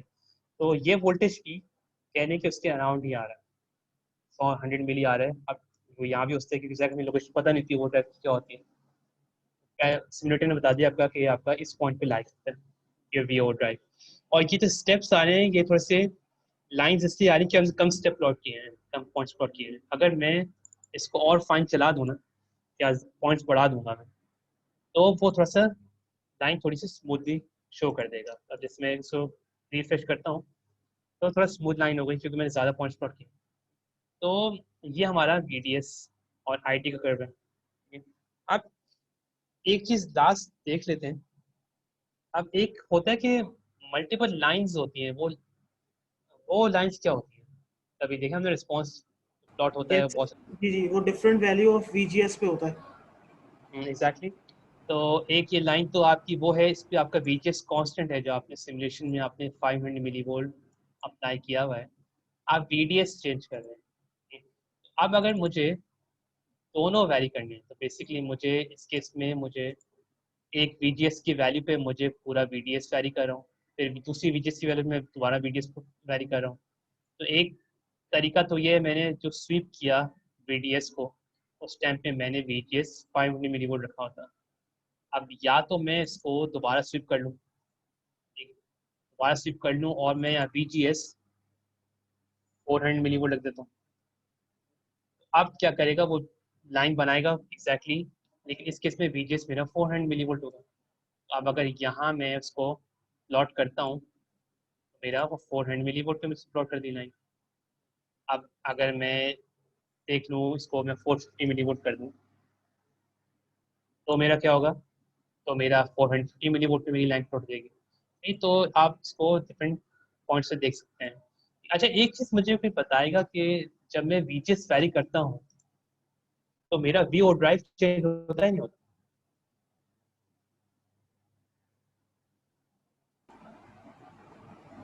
वी ओवरड्राइव नहीं, वी ओवरड्राइव चेंज नहीं हो रहा। अच्छा नहीं, VO ड्राइव चेंज होता है, सही है। VO ड्राइव बेसिकली क्या होता है, आपका VGS माइनस VT होता है। नहीं तो VT एक ऐसा पैरामीटर है जो ऑलमोस्ट कांस्टेंट रहता है आपके ट्रांजिस्टर पे डिपेंड करते हुए। इस केस में वो 410 वगैरह मिली था, सही है, तो वो अराउंड उतना ही रहेगा आपका। अभी जो डिफरेंस आएगा ना वो ओवरड्राइव के होते हैं VGS माइनस VT होता है, तो आपका VT कॉमन है, कांस्टेंट है। VGS आप चेंज करें तो आपका VO ड्राइव चेंज होगा। अभी उस टाइम पे यहाँ जब हमने 500 मिली वोल्ट अप्लाई किया था तो हमारा VO ड्राइव आ रहा था 500 माइनस 410 90 मिली वोल्ट आ रहा था, और वो हमने देखा था अराउंड हमारा 100 मिली वोल्ट हमने मार्क किया हुआ था। अब जब मैंने VGS कम कर दिया, अब जब मैंने VGS कम कर दिया 450 मिली वोल्ट कर दिया, तो इसको मैं देखूँ तो मेरा जो ओवर ड्राइव है 40 मिली बचा। तो स्कीमेटिक में ये होना चाहिए कि ओवर ड्राइव मेरा पीछे आना चाहिए। तो अगर मैं इसको देखूँ, मेरा ओवर ड्राइव कुछ यहाँ आ गया, सेम मैं देता हुआ चलता हूँ तो मेरा ओवर ड्राइव यहाँ आ गया। अब अगर मैं और कम करूँगा मेरा ओवर ड्राइव यहाँ आ जाएगा। अब मैंने अगर इतना कम कर दिया कि मेरा VGS मेरा VT से कम चला गया, उस केस में मेरा क्या हो जाएगा, मेरा थोड़ा सा पहले तो मेरी वीक इन्वर्जन आएगी, ठीक है, उसमें VGS लेस देन VTH होता है, सब थ्रेशोल्ड रीजन आएगा। उसके बाद मेरा कट ऑफ आ जाएगा, मैंने VGS ज़्यादा कम कर दिया। तो अभी जैसे हमने रखा था ना 400 मिली वोल्ट रखा हुआ था हमने, तो उस केस में हमारा VGS लेस देन VT तो था जो यहाँ शो हो रहा था, लेकिन ये बहुत कहने के सब थ्रेशोल्ड रीजन में चला गया, मतलब बिल्कुल कट ऑफ नहीं हुआ था, वीक इन्वर्जन हुई थी, कुछ करंट फ्लो कर रहा था।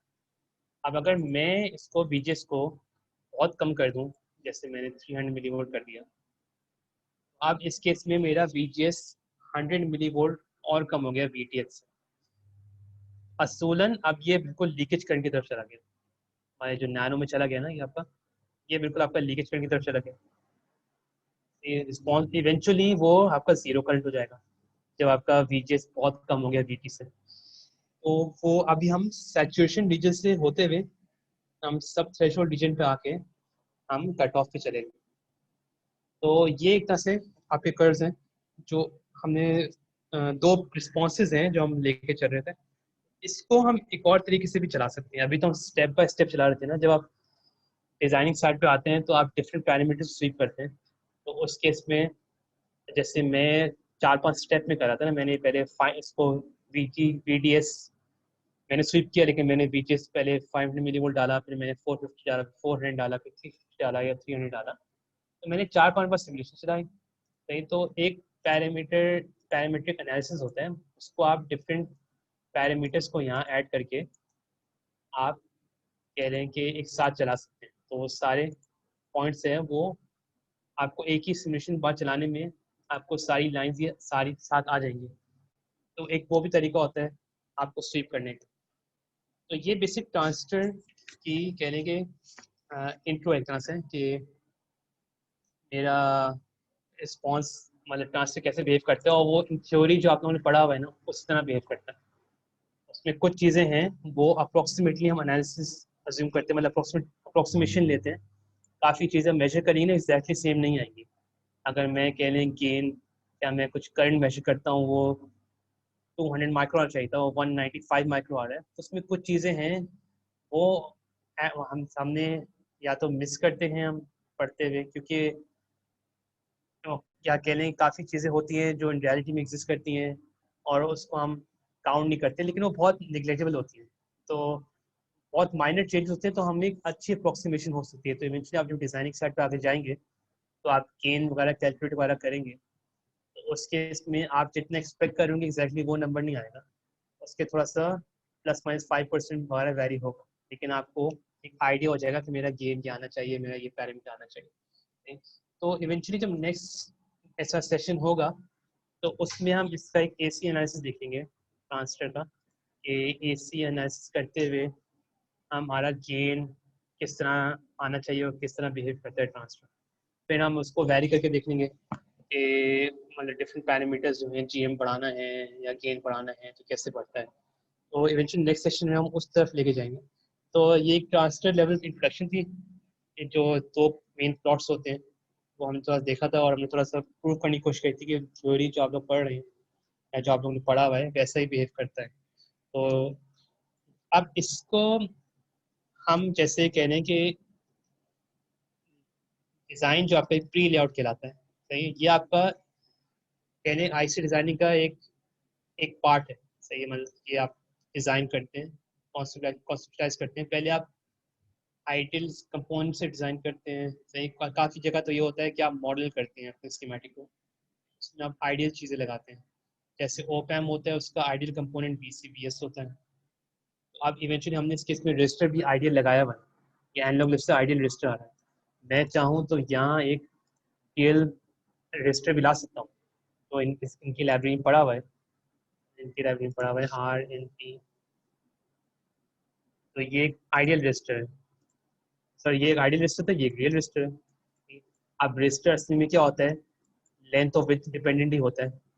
और आपकी क्या होती है, शीट रेजिस्टेंस होती है। तो आपका वो, अगर मैं इसका फॉर्मूला निकालना चाहूँ, रेजिस्टेंस फॉर्मूला क्या होता है तो बता सकते हैं?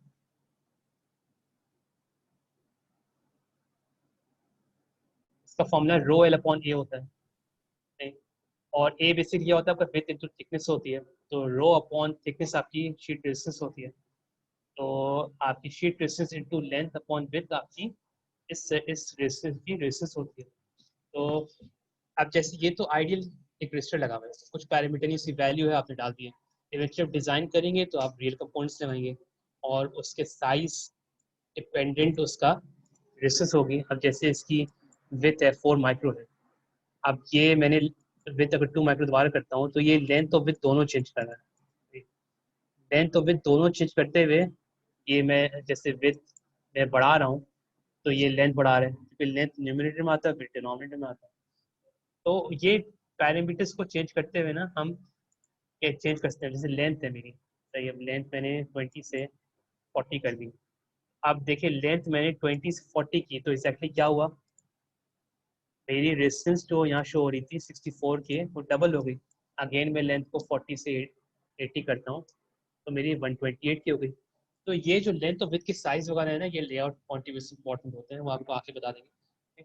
तो लेकिन एक जो आप डिज़ाइन करते हैं शुरू आप आइडियल कंपोनेंट से करते हैं, फिर आप रियल कंपोनेंट्स पे जाते हैं जो इवेंचुअली आपके सर्किट में लगेंगे, ये वो प्री लेआउट डिज़ाइनिंग होती है।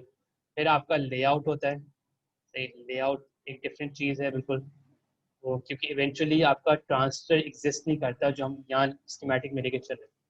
स्कीमेटिक में तो सिर्फ हमने उसकी W और L डिफाइन की है, फिजिकली वो लेआउट में मतलब कहने के उसको शो होता है। तो वो लेआउट जब हल्का सा इंट्रो देंगे तो उसमें लेआउट आपको डिस्कस करेंगे। इवेंचुअली लेआउट जब बनता है तो काफ़ी पैरास्टिक्स आती हैं, काफ़ी चीज़ें कह लें कि मतलब इवन जैसे कुछ भी मैं सिंपल वायर कनेक्ट कर रहा हूँ तो उसकी एक रेजिस्टेंस होगी। अभी तो सिंपल मैंने यहाँ से कनेक्ट करके मैंने यहाँ लगा दिया, लेकिन इन रियलिटी में अगर मैं कोई वायर बिछा रहा हूँ तो उस वायर की एक लेंथ है, एक विड्थ है, उसकी एक रेजिस्टेंस होगी। अब अभी हम प्री लेआउट में उसको निगलेक्ट करते हैं, लेआउट उसको इंट्रोड्यूस करता है उस रेजिस्टेंस को, उस कैपेसिटेंस को। फिर इवेंचुअली जब लेआउट बन जाता है तो एक पोस्ट लेआउट फेज होता है, उसमें आप लेआउट में जो चीज़ें रखी होती हैं और जो कम कहने के कैरेक्टरिस्टिक्स वगैरह होती हैं उसको आप ऐड करके आप पोस्ट आउट करते हैं। तो इवेंचुअली फिर आप चिप टेप आउट करते हैं। तो ये थोड़ी साइकिल होती है चिप टेप आउट करने की। तो ये तो आपका स्कीमेटिक साइड का इंट्रो था। काफ़ी कीज़ होंगी जो आपने मिस करी होंगी, लेकिन इवेंचुअली जो आप हैंड्स ऑन इसको यूज़ करेंगे फ्यूचर तो आपका कह रहे हैं कि आपको आइडिया हो जाएगा कि किस चीज़ से क्या होता है, वो प्रैक्टिस से आइडिया हो जाएगा आपको। तो इन फ्यूचर हम ये भी चाहेंगे कि अगर आपको एक्सेस मिल जाएगा, सॉफ्टवेयर का एक्सेस मिलता है आपको, तो आप जो क्लास में करें उसको आप अप्लाई कर सकते हैं सॉफ्टवेयर पे, और ऑलमोस्ट वही बिहेवियर होगा जैसे आपका ऑन थ्योरी हो रहा है, तो वही प्रैक्टिकली आपका सॉफ्टवेयर पे भी वही इमुलेट होगा। तो मेरा तो टॉपिक फिलहाल ख़त्म हो रहा है आज का, स्कीमेटिक का। अब आके मौजूद है तो वो अपना इंट्रो दे के अपना लेआउट स्टार्ट कर दो अगर मौजूद है आप। हेलो, हाँ हेलो, आवाज़ आ रही है? आवाज आ रही फात भाई? आवाज़ आ रही फात भाई आपके स्क्रीन शेयर पे लगा देंगे मुझे? है। स्क्रीन शेयर बिलाल कर सकते हैं, आई थिंक वो होस्ट है। नहीं, स्क्रीन शेयर को ऑप्शन इनेबल है, आपको स्क्रीन शेयर करनी है अपनी। अच्छा अच्छा, बाकी क्लास आप लोगों को आवाज आ रही है? जी आवाज़ आ रही है आपकी। आवाज आ रही है। अच्छा, पहले तो वैसे फात भाई बहुत डीप लेगा आप लोगों को। इंट्रोडक्शन मेरा बस यही है कि फात भाई में से आप -2 कर दें तो वही सब कुछ मुझे भी आता होगा। ठीक है क्लास, तो हम डायरेक्ट टॉपिक पे ही आते हैं। जहाँ फात भाई ने एंड किया मैं कोशिश करता हूँ वहीं से थोड़ा सा स्टार्ट कर दूँ, आप लोगों को लिंक बन जाए ताकि बिलाल यार हो नहीं रही स्क्रीन शेयर। बस तो मल्टीपल पार्टिसिपेंट्स का मैंने किया हुआ है। किया हुआ है, एक minute. Multiple participants share simultaneously. हाँ जी किया स्क्रीन हुआ है, शेयर। एक मिनट एक मिनट। बिलाल हो गई screen share? Started screen sharing. हाँ हो गया, हो गई। हो रही, हो हो रही गई, हो गई। सही है।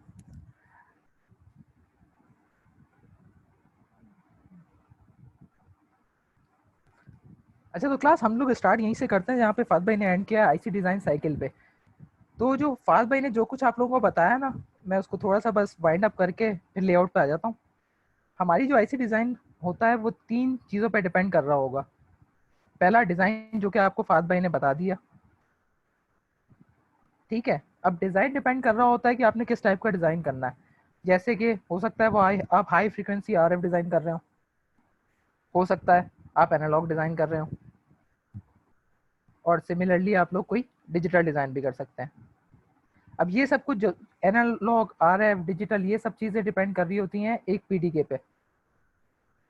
क्लास पीडीके आप लोगों को क्लियर हो गया था सबको? हेलो हेलो, आवाज़ आ रही है? कोई बोले? हेलो। मुझे तुम्हारी आवाज़ आ रही है। नहीं असल में मेरी तो आ रही है, चैट बाकी बॉक्स पे कोई कह नहीं रहा शायद। अच्छा, चैट बॉक्स पे तो नो नहीं लिखा पढ़ेगा, हुआ है। नो लिखा हुआ है। अच्छा क्लास, पीडीके प्रोसेस डिज़ाइन किट होती है एक्चुअल में। प्रोसेस डिज़ाइन का मतलब कि आपकी प्रोसेस की लिमिट्स क्या हैं, कि आप क्या कुछ कर सकते हैं उसके अंदर। कि मतलब आरएफ डिज़ाइन कर भी सकते हैं नहीं, डिजिटल कर भी सकते हैं नहीं, एनालॉग कर भी सकते हैं या नहीं। डिज़ाइन के रिस्पेक्ट से ही बता रहा हूँ, लेआउट के रिस्पेक्ट से पीडीके का मतलब अभी कुछ और होगा, वो अब जब लेआउट पे आएंगे तब देखेंगे। अच्छा, डिज़ाइन एक बहुत बड़ी दुनिया है, जैसे कि फात भाई ने बताया, बहुत सारी सिमुलेशन है, बहुत सारे मॉडलिंग करने के बाद आपका एक फाइनल डिज़ाइन बन जाता है। उसके बाद आप लोग जाते हैं लेआउट पे। लेआउट का मतलब यही है कि ये जो आपने जो कुछ डिज़ाइन किया ये एक्चुअल में फिजिकल में दिखता कैसा है। जैसे मैं अगर एक ट्रांजिस्टर का रफली आपको लेआउट बताऊं तो कोई एक गेट होगा, जैसे इसके अंदर ये गेट होता है, इसके अंदर ये गेट होगा, इसके अंदर ये सोर्स है और ये ड्रेन है अगर, तो इसके अंदर एक ऐसे सोर्स होगा और ऐसे ड्रेन होगा। ये ज़रूरी नहीं है लेफ्ट साइड पे सोर्स हो या ड्रेन हो, ये आपस में कुछ भी हो सकता है, दोनों तरफ सोर्स ड्रेन कुछ भी हो सकता है। ठीक है क्लास, उसके बाद जिस तरह डिज़ाइन के बाद उसकी सिमुलेशन होती हैं, इसके बाद लेआउट के बाद भी इसकी सिमुलेशन होती है, जिसको पोस्ट लेआउट सिमुलेशन कहा जाता है।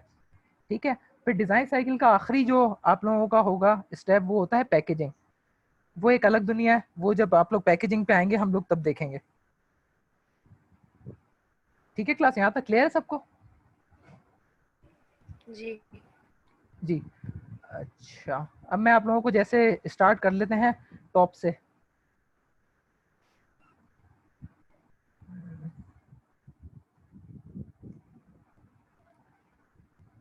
बिलाल स्क्रीन शेयर हो रही है ना, कि अभी भी पेंट आ रहा है?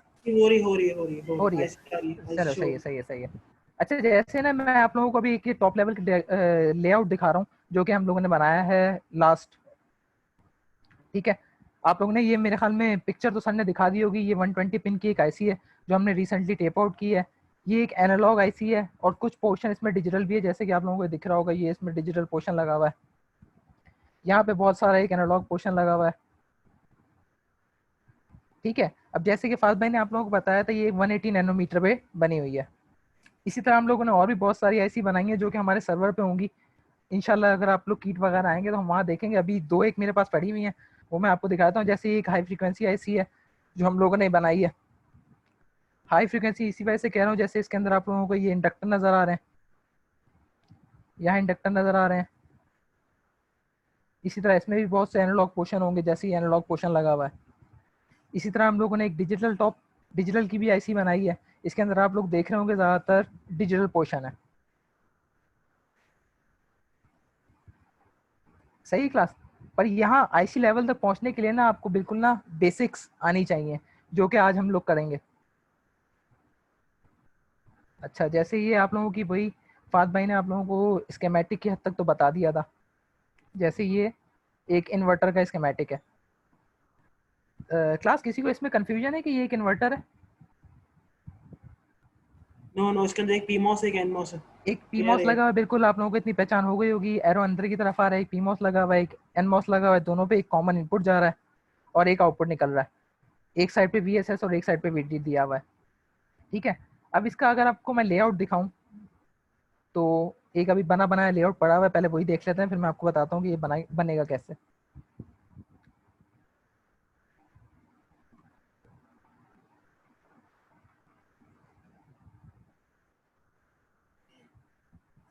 सही क्लास। वो जो आपने स्कीमेटिक में लेआउट स्कीमेटिक में डिजाइन देखा था और ये आप लेआउट में एक कन्वर्टर देख रहे हैं। क्लास क्लियर हो रहा है ये क्या है, किस तरह ये बन गया होगा? थोड़ा सा लेआउट को समझा दें। हाँ, वो समझाते हैं अभी। मतलब अभी दिखने में आप लोगों को सिर्फ कुछ क्लियर हो रहा है विजुअली कि इसमें एन कहाँ है, पी कहाँ है। जैसे ये वो आपका पी मॉस है जो स्कीमेटिक में पी मॉस था, ये एक एन मॉस है जो कि स्कीमेटिक में एन मॉस था। बाकी वो जो वायरिंग का फात भाई ने जिक्र करा था उसके अंदर वायर की कोई वैल्यू नहीं होती, पर इसके अंदर हमें दो आउटपुट को जोड़ना पड़ेगा। जैसे इसके अंदर ये दो आउटपुट जुड़े हुए हैं।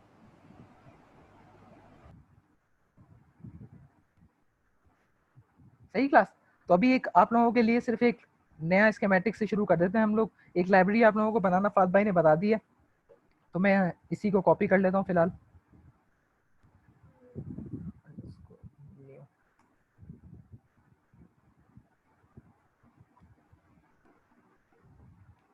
इसमें से मैं लेआउट डिलीट कर देता हूँ जो कि पुराना बना हुआ है।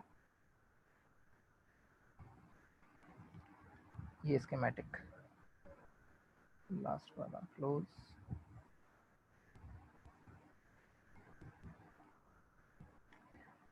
सही क्लास। ये एक आप लोगों को स्कीमेटिक मिलेगा। सबसे पहले आपने लॉन्च पे जाना है। सिमुलेशन करने के लिए आप लोग ADL में गए थे, अब आपको लेआउट करना है तो लेआउट एक्सेल पे जाएंगे। लेआउट एक्सेल कर दिया, क्रिएट न्यू, ओके कर दिया।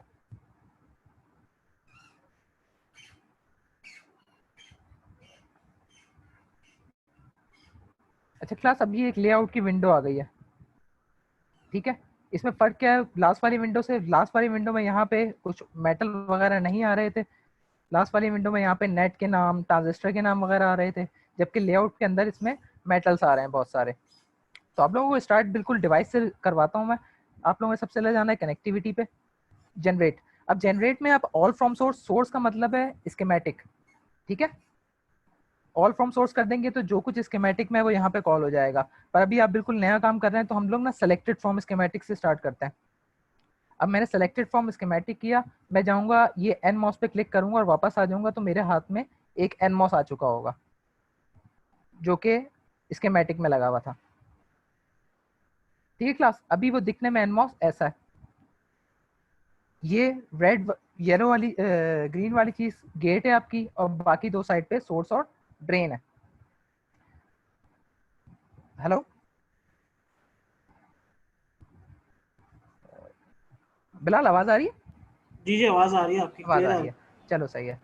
अच्छा क्लास, बिल्कुल अभी बेसिक से और स्टार्ट करें तो मैं ना सिर्फ ये यूज लेयर खोल लेता हूँ कि इस ट्रांजिस्टर के अंदर क्या क्या यूज हो रहा है। ये जहाँ पे हुआ है ना ऑल, वैलिड और यूज, यूज का मतलब है जो अभी इस स्क्रीन पे जो कुछ रखा हुआ है ना, सिर्फ उसमें क्या क्या यूज हुआ है। ठीक है, आप लोगों को अब तक ये तो पता चल गया होगा कि गेट जो होता है वो पॉलीसिलिकॉन का बना हुआ होता है। ठीक है, तो मैंने सिर्फ पॉलीसिलिकॉन ऑन करा है तो ये देखिए सिर्फ एक सेंटर वाली चीज हाईलाइट हुई है, बाकी सब ऑफ है। मैं ऑल व्यू कर दूं तो ये आप लोगों का गेट है। ठीक है, एक चीज होती है डिफ्यूजन, इस पर मैं अभी थोड़ी देर में आता हूँ। N implant, contact, metal. Class यहाँ तक क्लियर है कि इसके अंदर क्या क्या यूज हुआ हुआ है?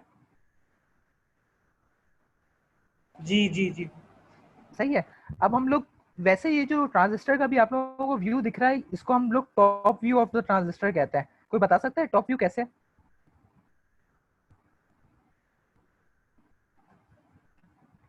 हेलो। अच्छा क्लास, आप लोग कुछ बीच में पार्टिसिपेट वगैरह करा करें।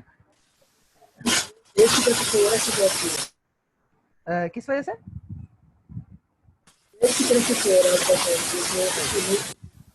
यार आवाज क्लियर नहीं है। सर ये आईसी पे जब बनेगा तो फिर ऊपर से ऐसे नजर आएगा ऐसे कि इस नजर तरह आएगा, दो बिल्कुल। टर्मिनल। बिल्कुल। अब मैं जैसे दोबारा से एक दफ़ा आप लोगों को जो आप लोगों को ट्रांजिस्टर समझ में आता है उस पर लेके जाता हूँ, ताकि आप लोगों को और क्लियर हो जाए टॉप व्यू कैसे है। आप लोग एक ट्रांजिस्टर जो बनाते होंगे वो कुछ ऐसा होता होगा कि एक सबस्ट्रेट होता होगा, ठीक है, उसके अंदर एक यहाँ पे कोई सोर्स होता होगा, एक ड्रेन होता होगा, बीच में ऑक्साइड लेयर होती होगी, और यहाँ पे एक गेट होता है। क्लास ये व्यू आप लोगों ने सबने देखा हुआ है? जी जी देखा हुआ है, बिल्कुल। हाँ। अब अगर हम एनमॉस बना रहे हैं तो ये सोर्स किसका होगा? इस पे एन आएगा, इस पे भी एन आएगा, और इस पे पी सबस्ट्रेट होगा, हाँ, और ये गेट होगा आपका। ठीक है। अब वही मैं फिर कहूंगा दोनों एन प्लस हैं, कोई भी सोर्स कोई भी ड्रेन हो सकता है। सही है। अच्छा ये जो व्यू है ना आप लोगों का, ये क्रॉस सेक्शनल व्यू या फ्रंट व्यू कहलाता है ट्रांजिस्टर का। अभी जो हम व्यू देख रहे हैं वो ये वाला व्यू है जो इसके ऊपर का है, कि मैं ये दोनों यहाँ से इसको आप स्ट्रेट खींच दें, अगर यहाँ से अगर आप देख रहे होते हैं ना अपने ट्रांजिस्टर को, तो जो नजर आता है वो उस लेआउट में नजर आ रहा है। ये वाला सोर्स नजर आ रहा है, ये वाला ड्रेन नजर आ रहा है, और बीच में ये वाला गेट नजर आ रहा है। क्लास क्लियर है ये टॉप व्यू? जी जी क्लियर है। हाँ क्लियर है। अच्छा क्लास, अब ना जब भी फैब्रिकेशन होती है ना आप लोगों की, तो जो आपको एक वेफर वेफर का नाम सुना है? सिलिकॉन वेफर, मतलब जिस चीज के ऊपर आपका ये सारे ट्रांजिस्टर वगैरह बनते हैं, वो वेफर ना आमतौर पे पी सबस्ट्रेट का होता है, मतलब पी टाइप होता है। और जो हम लेआउट टूल में आते हैं उसके अंदर ये जितनी आपको पीछे ब्लैक स्क्रीन दिख रही है ना, ये सारी ब्लैक स्क्रीन का मतलब है ये पी सबस्ट्रेट है। मतलब इसी वेफर, किसी वेफर पे आप ये ट्रांजिस्टर बनाएंगे ना, तो इसका मतलब है ये सारी ब्लैक स्क्रीन अभी आपके लिए पी सबस्ट्रेट है। ठीक है। ये ग्रीन ग्रीन डॉट्स हैं, ये सिलिकॉन नहीं वेफर नहीं है। नहीं, ग्रीन ग्रीन नहीं, नहीं नहीं नहीं, ये ब्लैक स्क्रीन की बात कर रहा हूँ। ये जितनी ब्लैक स्क्रीन है ट्रांजिस्टर के अलावा जो कुछ भी है इसके अंदर, मतलब हाँ। एक वेफर पे बनना है, मैं ये सोच के बना रहा हूँ कि वेफर पे बनाना है, ये ट्रांजिस्टर हटा दूं, ये तब भी एक पी सबस्ट्रेट है। सही है। सही। मतलब आप लोगों ने ये सोच के चलना है कि आप लोग जो कुछ बना रहे हो पी सबस्ट्रेट पे बना रहे हो। ठीक है। अब ये मैंने एक ट्रांजिस्टर रख दिया।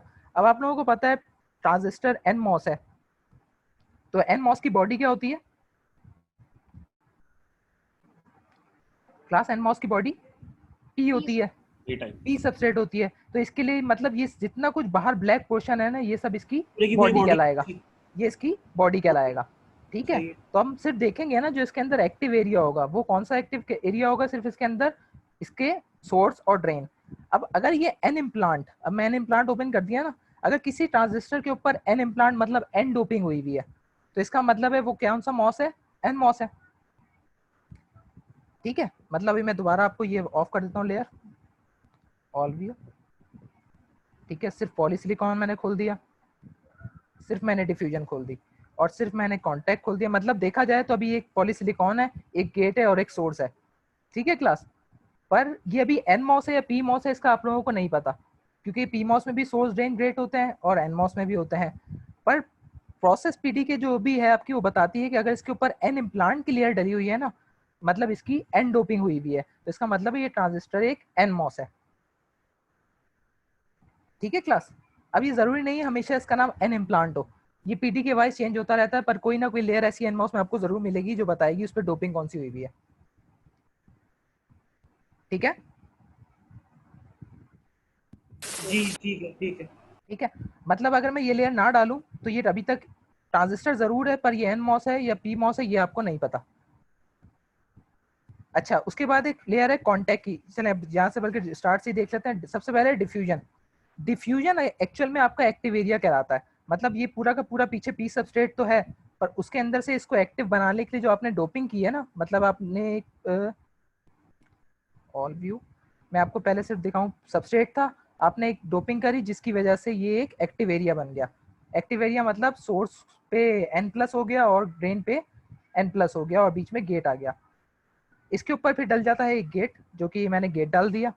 अब आपको इस सोर्स से किसी मेटल पे आना है, मतलब इस सोर्स से आप डायरेक्ट कनेक्शन नहीं कर सकते, तो एक कॉन्टैक्ट या वाया लगता है जिसको हम इसके अंदर इत्तेफाक से नाम कॉन्टैक्ट ही है। इसको ऑन करेंगे तो अब इसने सोर्स से आपको एक ऊपर मेटल पे पहुंचा दिया है, जो कि मेटल 1 है। यहाँ तक क्लियर है क्लास? क्लियर। क्लियर है। अच्छा, फिर बात आती है एलवीटी की। एक एलवीटी लेयर लगी हुई है इसके अंदर। वो जो ग्रीन लाल स्टार से पूछ रहा था, ये एक एलवीटी। एलवीटी का मतलब है लो थ्रेशोल्ड वोल्टेज का ट्रांजिस्टर।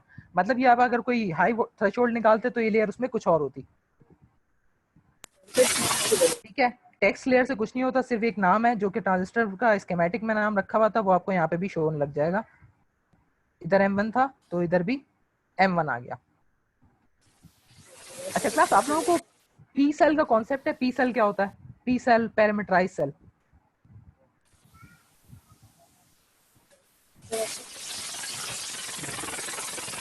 आवाज नहीं आ रही मुझे, चैट कहाँ गई यार? नो लिखा है। नो लिखा हुआ है। अच्छा, पी सेल का मतलब होता है पैरामीटराइज सेल, जिसका मतलब है कि आप इसको क्यू करके, मतलब इसकी प्रॉपर्टीज में जाके जिसको आप चेंज कर सके ना, वो एक पैरामीटराइज सेल कहलाता है। ठीक है, मतलब जैसे मैं चाहूँ तो अगर ट्रांजिस्टर ये जो बना हुआ है अगर मुझे दिख जाए तो आर से रेक्टेंगल एक खींचता है, मुझे पता है लेआउट में, मैं जाऊँ डिफ्यूजन सेलेक्ट करूँ और एक खुद ही एक सोर्स बना दूँ। ये एक मैंने सोर्स बना दी जैसी उसके अंदर बनी हुई थी, फिर एक मैं इसके ऊपर गेट खींच दूँ, फिर मैं इसके ऊपर एन इम्प्लांट डाल दूँ, तो ये भी एक एनमॉस बन गया। पर इसमें नुकसान क्या है, ये पैरामीटराइज एनमॉस नहीं बना है, मतलब मैं इसको चेंज नहीं कर सकता, हमेशा मुझे दूसरा बनाना पड़ेगा। तो प्रोसेस डिजाइन किट का फायदा यही है कि वो आपको बने बनाए ट्रांजिस्टर प्रोवाइड करती है, कि मतलब ये वाली सारी मेहनत आप लोगों को नहीं करनी पड़ती। मतलब उनके पास सिमुलेटेड मॉडल है, उन्होंने आपको सिमुलेट करके दिया है कि ये ट्रांजिस्टर चलेगा हर पैरामीटर पे। यहाँ तक क्लियर है क्लास? अच्छा, अब इस ट्रांजिस्टर की प्रॉपर्टीज को और देख लेते हैं। वो जो फात भाई ने आप लोगों को बता दी थी, एक विड्थ होती है और एक लेंथ होती है। अच्छा, टेक्नोलॉजी डिपेंडेंसी का मतलब ही यही है कि मिनिमम लेंथ इसकी अगर 180 नैनोमीटर टेक्नोलॉजी यूज कर रहा हूँ तो ये मिनिमम आपको 180 मिलेगी। मैक्सिमम आप इसको 2 माइक्रो भी कर सकते हैं, ये ऐसा हो जाएगा। अब लेआउट में आपको ये पता चला, लेंथ लेफ्ट टू राइट जो चीज इंक्रीज हो रही है वो ट्रांजिस्टर की लेंथ होती है। ठीक है, इसी तरह मैं इसको वापस प्रॉपर्टीज में जाके इसको मैं 0.5 या 150 नैनो नहीं कर सकता। क्यों नहीं कर सकता? क्योंकि ये इसकी लिमिट है कि ये 180 नैनो से नीचे नहीं जाएगा। क्लियर है क्लास? अच्छा, विड्थ भी देख लेते हैं। जैसे अभी 250 नैनो हुई हुई है, इसको मैं 1 माइक्रो कर देता हूँ। विड्थ लेआउट के पॉइंट ऑफ व्यू से टॉप टू बॉटम होती है। सही क्लास? अब मैं ये एनमॉस आपका डिलीट कर देता हूँ वापस। अब एक पीमॉस लेके आते हैं, connectivity, generate, selected from source. पहले मैंने एनमॉस सेलेक्ट किया था, अब मैं पीमॉस सेलेक्ट कर देता हूँ। अब आपके पास एक पीमॉस आ गया। अब ये बड़ा है, वो पहले वाला छोटा था। ठीक है, वो जैसा स्कीमेटिक में सेट हुआ होगा वैसे ही आएगा। और आमतौर पे एनमॉस और पीमॉस का रेशियो में यानी डबल या 3 टाइम्स होता है, तो इस वजह से पीमॉस डबल आया है। अच्छा क्लास, इसकी भी अब दोबारा से हम वही सब कुछ देखते हैं। इसके अंदर भी एक डिफ्यूजन है, जैसी कि एक एनमॉस में थी। इसके अंदर भी पॉली लगा हुआ है, इसके अंदर भी कॉन्टैक्ट लगा हुआ है, इसके अंदर भी मेटल तक आया हुआ है, और ये भी एक एलवीटी ट्रांजिस्टर है। बट इस ट्रांजिस्टर और उस ट्रांजिस्टर में फर्क ये है, और इसके अंदर पी इम्प्लांट भी डला हुआ है। पी इम्प्लांट का मतलब ये एक पी मॉस है। जैसे लास्ट वाले में एन इम्प्लांट डला हुआ था, इसके अंदर पी इम्प्लांट डला हुआ है। पर इसके अंदर जो एक इजाफी चीज आएगी वो एक आएगा एनवेल। ठीक है, मैं दोबारा से ऑफ करके दिखा देता हूँ। एक एनवेल इसके अंदर इजाफी आया। अब कोई बता सकता है कि इसमें एनवेल क्यों है और लास्ट वाले में क्यों नहीं था? लास्ट वाले में ये था कि सारा जो बैकग्राउंड था वो पी का था, पी इसमें का हमें था, एन का बिल्कुल। बनाना है। इसमें हाँ हमें बिल्कुल, एन का बनाना है। इसमें हमें मतलब पी मॉस की बॉडी एन होती है, तो इस वजह से हमें एक बॉडी जो कि एन चैनल हो या एन डोप्ड हो वो चाहिए थी। इस वजह से इसके पीछे एक एनवेल भी आया है। क्लास क्लियर है यहाँ तक? जी चलें सही है। अब इसको मैं दोबारा डिलीट कर के अब दोनों ट्रांजिस्टर ले आते हैं ताकि आप लोगों को एक इन्वर्टर बनाना आ जाए। Generate selected from source. अच्छा क्लास, अभी मैं आप लोगों को ना शॉर्टकट वॉर्टकट बताना नहीं चाह रहा, ठीक है? एक एक करके हम लोगों को आ ही जाएंगे जब आप लोग सीख रहे होंगे, ठीक है? अब ये एक इन्वर्टर है। अब देखें इसमें जो कॉल हुए हैं ना ट्रांजिस्टर, वो इस शेप के हुए हैं, ठीक है? क्योंकि स्कीमेटिक में ऐसे थे, पर आपको जो मैंने स्टार्ट में बना बनाया लेआउट दिखाया था आपने उसमें देखा था, या बल्कि मैं खोल ही देता हूँ।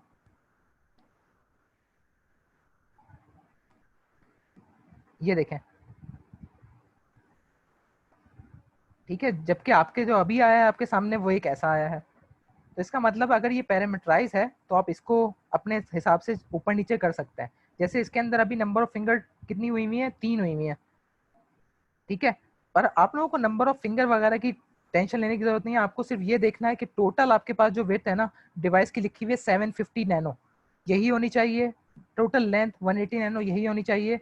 ये आपके हाथ में, आप इनके साथ जो मर्जी करें, ठीक है? तो मैं इसको अगर चाहूँ कि मैं जैसा एनमॉस सिंगल फिंगर है, जाहिर सी बात है इसको मैं डबल करना मेरे लिए बेकार है, तो मैं क्या करूँगा कि ऊपर वाले को भी सिंगल फिंगर बनाने की कोशिश करूँगा ताकि थोड़ा सिमेट्रिकल लेआउट हो जाए। तो मैं इसको क्यों करूँगा, इसकी फिंगर मैंने 1 कर दी, तो क्या हुआ आपको पता चला कि टोटल आपकी डिवाइस की विड्थ तो 250 हो गई, जो कि एक्चुअल में कितनी थी?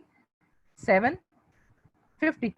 अगर मैं यहाँ पे डायरेक्ट 750 लिख दूँ तो मेरा ट्रांजिस्टर अब एक सिंगल फिंगर का हो गया है, जबकि इसकी सब कुछ प्रॉपर्टीज वगैरह सब पुराने जैसी हैं।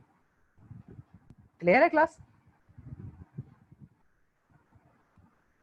जी ठीक है, अभी वो उसमें मैं नहीं जा रहा कि अच्छा प्रोसेस डिजाइन किट, वो जो फात भाई ने आप लोगों को बताया सिमुलेशन में, तो वो ये बताती है कि मॉडल का क्या थ्रेशोल्ड क्या कुछ होगा, जबकि लेआउट में उसका काम जो होता है ना और थोड़ा डिफरेंट होता है। एक तो ये लेयर्स प्रोसेस डिजाइन किट से आएंगी आपके, दूसरा ये कि ये वाला पी मॉस इस एन मॉस से कितना दूर कितना करीब रखा जा सकता है, दो मेटल एक दूसरे से कितना करीब कितना दूर रखे जा सकते हैं, ये सब भी प्रोसेस डिजाइन किट के अंदर ही अवेलेबल होता है, ठीक है? अब ये दो ट्रांजिस्टर हो गए। अब आप लोगों को पता है इन्वर्टर स्कीमेटिक आपने देखा, इन दोनों के गेट आपस में शॉर्ट है, ठीक है? और आप लोगों को पता है ये पॉलीसिलिकॉन गेट है और नीचे वाले का ये पॉलीसिलिकॉन गेट है। तो आप क्या करेंगे, आपने इसको किसी तरह कनेक्ट करना है। तो कनेक्ट के लिए वैसे तो शॉर्टकट भी होता है, पर अभी वही शॉर्टकट पे हम लोग नहीं जाते, डायरेक्ट मैंने एक ये वायर उठाया, यहाँ पे जो भी वायर आ रहा है मैं इस पे आऊँगा और इसको नीचे खींचने की कोशिश करूँगा, तो ये इससे इसका कनेक्शन बन गया। पर अभी देखा जाए ना तो ये कनेक्शन क्यों नहीं बना, क्योंकि गेट आपका पॉलीसिलिकॉन से निकला हुआ था, जबकि आपने जो राउटिंग करी है वो मेटल 1 की कर दी है। जैसे इसके अंदर मैं आपको दिखाऊं, ये मेटल 1 है, तो इसका मतलब है अभी कनेक्शन नहीं बना आप लोगों का, ठीक है? तो आपको एक वाया चाहिए जो कि मेटल 1 से लेकर पॉली तक जाने वाला हो, ठीक है? मैं इस मेटल को डिलीट कर देता हूँ, ओ दबाते हैं तो ओ दबाने से आपके पास वाया आता है। अब ये बता रहा है पॉली से लेकर मेटल 1 आने का वाया। अब नाम ये हमेशा चेंज हो सकते हैं हर पीटी के हिसाब से। अभी मैंने कोई एक वाया उठा लिया, ये रख दिया। अब देखें इसके अंदर क्या क्या है, एक चले इसको अलग रख के दिखाता हूँ। इसके अंदर क्या क्या है, एक पॉली है, ठीक है, जो कि आप लोगों के गेट होते हैं। उसके बाद क्या है, एक कॉन्टैक्ट है जो पॉली को किसी ऊपर वाले मेटल से कनेक्ट कर रहा है, ठीक है? अब मैं इस पे वापस आता हूँ। जैसे इस पे मैंने एक वायर खींच के आपको दिखाई थी ये कि ये कनेक्ट हो गया, जबकि ये कनेक्ट हुआ नहीं है। अब कनेक्ट क्यों नहीं हुआ, कनेक्टिविटी नेट मार्क करके देखेंगे ना, मैं इसको मार्क करता हूँ तो देखिए सिर्फ ये मार्क हुआ है, ना कि वो ऊपर वाला और नीचे वाला गेट। ये गेट अलग है अभी भी और ये गेट अभी भी अलग है। कनेक्टिविटी नेट अनमार्क ऑल, मतलब सब हटा दिया मैंने। अब मैं इसको डिलीट कर देता हूँ मेटल को। अब मैं रखता हूँ ये जिसके अंदर पॉली भी है, पॉली से मेटल का कॉन्टैक्ट भी है। अब मैं भी एग्जैक्ट डीआरसी के हिसाब से नहीं रख रहा, सिर्फ सिखाने के लिए आप लोगों को। इसे पॉली से पॉली कनेक्ट करा है मैंने। अब मैं इनमें से एक भी गेट मार्क करूंगा ना तो ये दोनों मार्क होंगे, ठीक है? इसका मतलब है अब इनका कनेक्शन आपस में बन गया। क्लास क्लियर है ये चीज? हेलो जी क्लियर। क्लियर है। जी क्लियर है, चले सही है। अच्छा फिर आपने दूसरी चीज क्या देखी थी कि फिर वापस स्कीमेटिक पे आते हैं कि दोनों गेट आपस में शॉर्ट होने हैं और उनका एक बाहर पिन निकलनी है। अब बाहर पिन अभी निकालने को रहने देते हैं, अभी सिर्फ ये देख लेते हैं कि आपको ये कनेक्शन मिल गया है कॉमन, जिसपे आपने कोई बाहर से इनपुट दे देना है। ठीक है, दूसरी चीज आपने क्या देखी कि दोनों के आउटपुट भी शॉर्ट है, दोनों के ड्रेन टर्मिनल शॉर्ट है। ठीक है, अब आप लोग चाहें तो इसको ड्रेन कंसिडर कर लें, चाहे इसको ड्रेन कंसिडर कर लें। अगर इसको कंसिडर करते हैं तो ये आपका आउटपुट का कनेक्शन बन गया। ठीक है, तो ये ड्रेन कहलाएगा। पर अगर आप चाहें तो भाई जिस तरह भी मैं सोच के बना रहा था कि मैं इन दोनों को कनेक्ट करूंगा, तो ये आप लोगों का वो ये ड्रेन का कनेक्शन बन गया, जिससे यहाँ से आपका आउटपुट निकल आएगा। अच्छा, इसके अंदर वो वाया लगाने की क्यों नहीं जरूरत पड़ी और पहले वाले में क्यों पड़ी थी?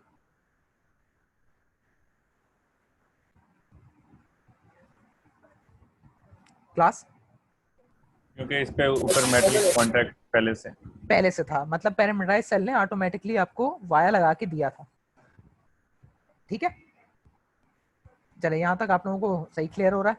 अच्छा, अब क्लास ये मैं वापस डिलीट कर रहा हूँ सारी चीज़ें ना, क्योंकि अभी से हम लोग सिखाने के लिए कर रहे हैं। डीआरसी एलवीएस पे हम अगली क्लास वगैरह में आएंगे। अच्छा, दूसरी चीज़, अब ये आपको मैंने बता दी कि ये एक पी सबस्ट्रेट है और ये एक आपका पी मॉस है। असल में अब जो बॉडी है ना आपकी, आप चाहेंगे कि जैसे ही आपका एन मॉस है, मार्क क्यों नहीं हुआ? हाँ, अच्छा क्लास, अब आप लोगों से एक बेसिक सा क्वेश्चन है। जैसे ये एन मॉस मैंने बना दिया, मतलब बनाया, अब मैं एक और एन मॉस इसके अंदर कॉल करता हूँ।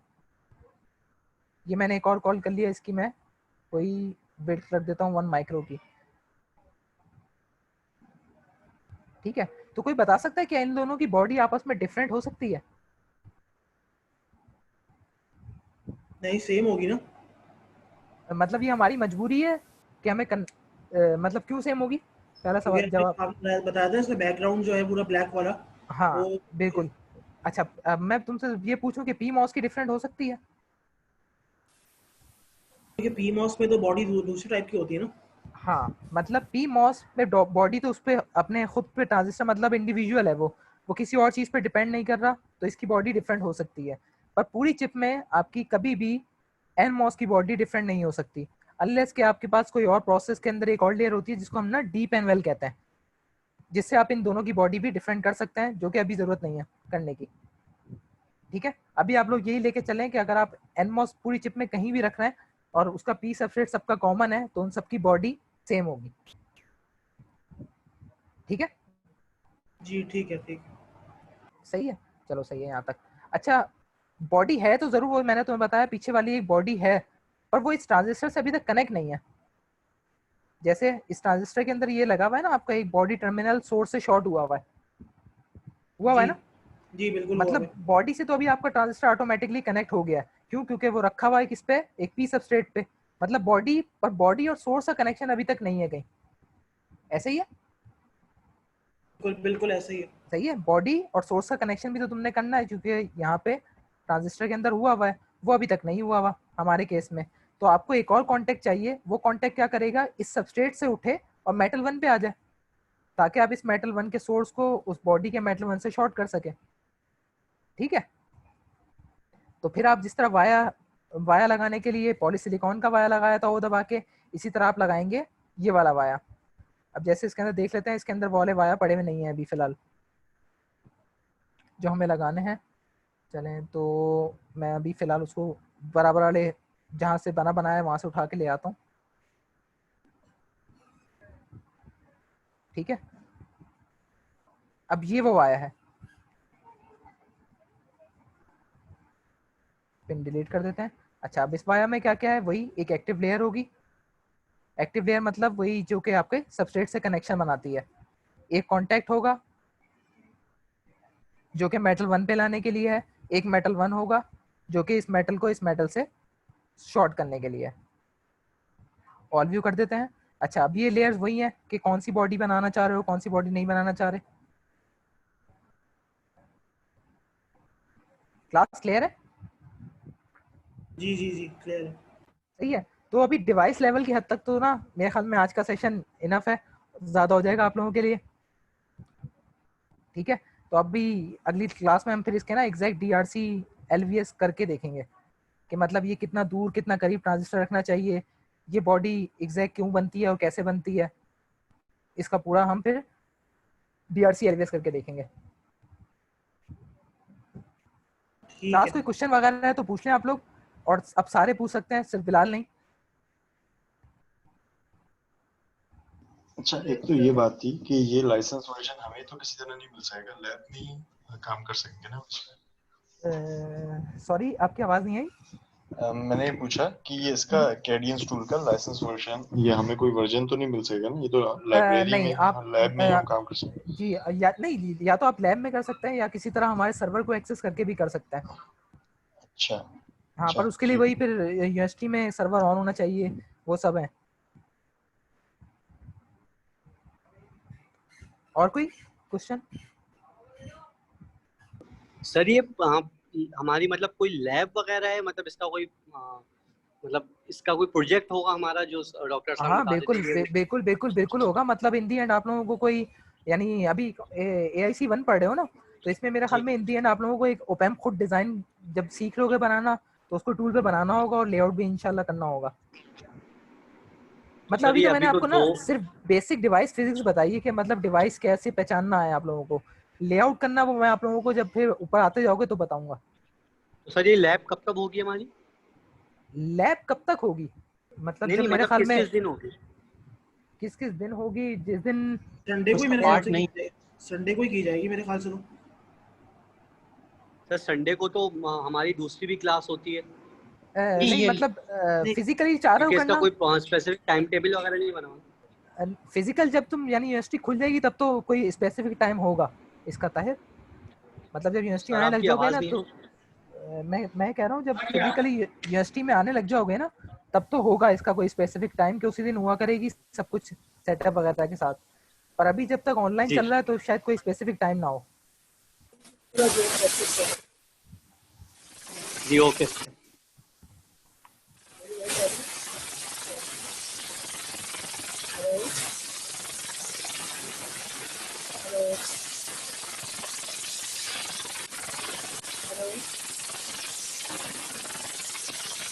फिलहाल कोई कुछ कह रहा है यार, आवाज बहुत कट रही है। हाँ, कोई मोहम्मद हारिस नाम है। आप टाइप कर दो, ओके अब क्लियर आ रही है आपके पास। जी जी हारिस कुछ मैं कह ये रहे कह थे? रहा जी मैं ये कह रहा था कि अभी हम किस तरह प्रैक्टिस करेंगे जब अब हमारे पास कोई बैकअप नहीं है, सॉफ्टवेयर नहीं है, तो हम किस तरह उसको प्रैक्टिस करें। नहीं, अभी क्लास के थ्रू ही करेंगे हम लोग।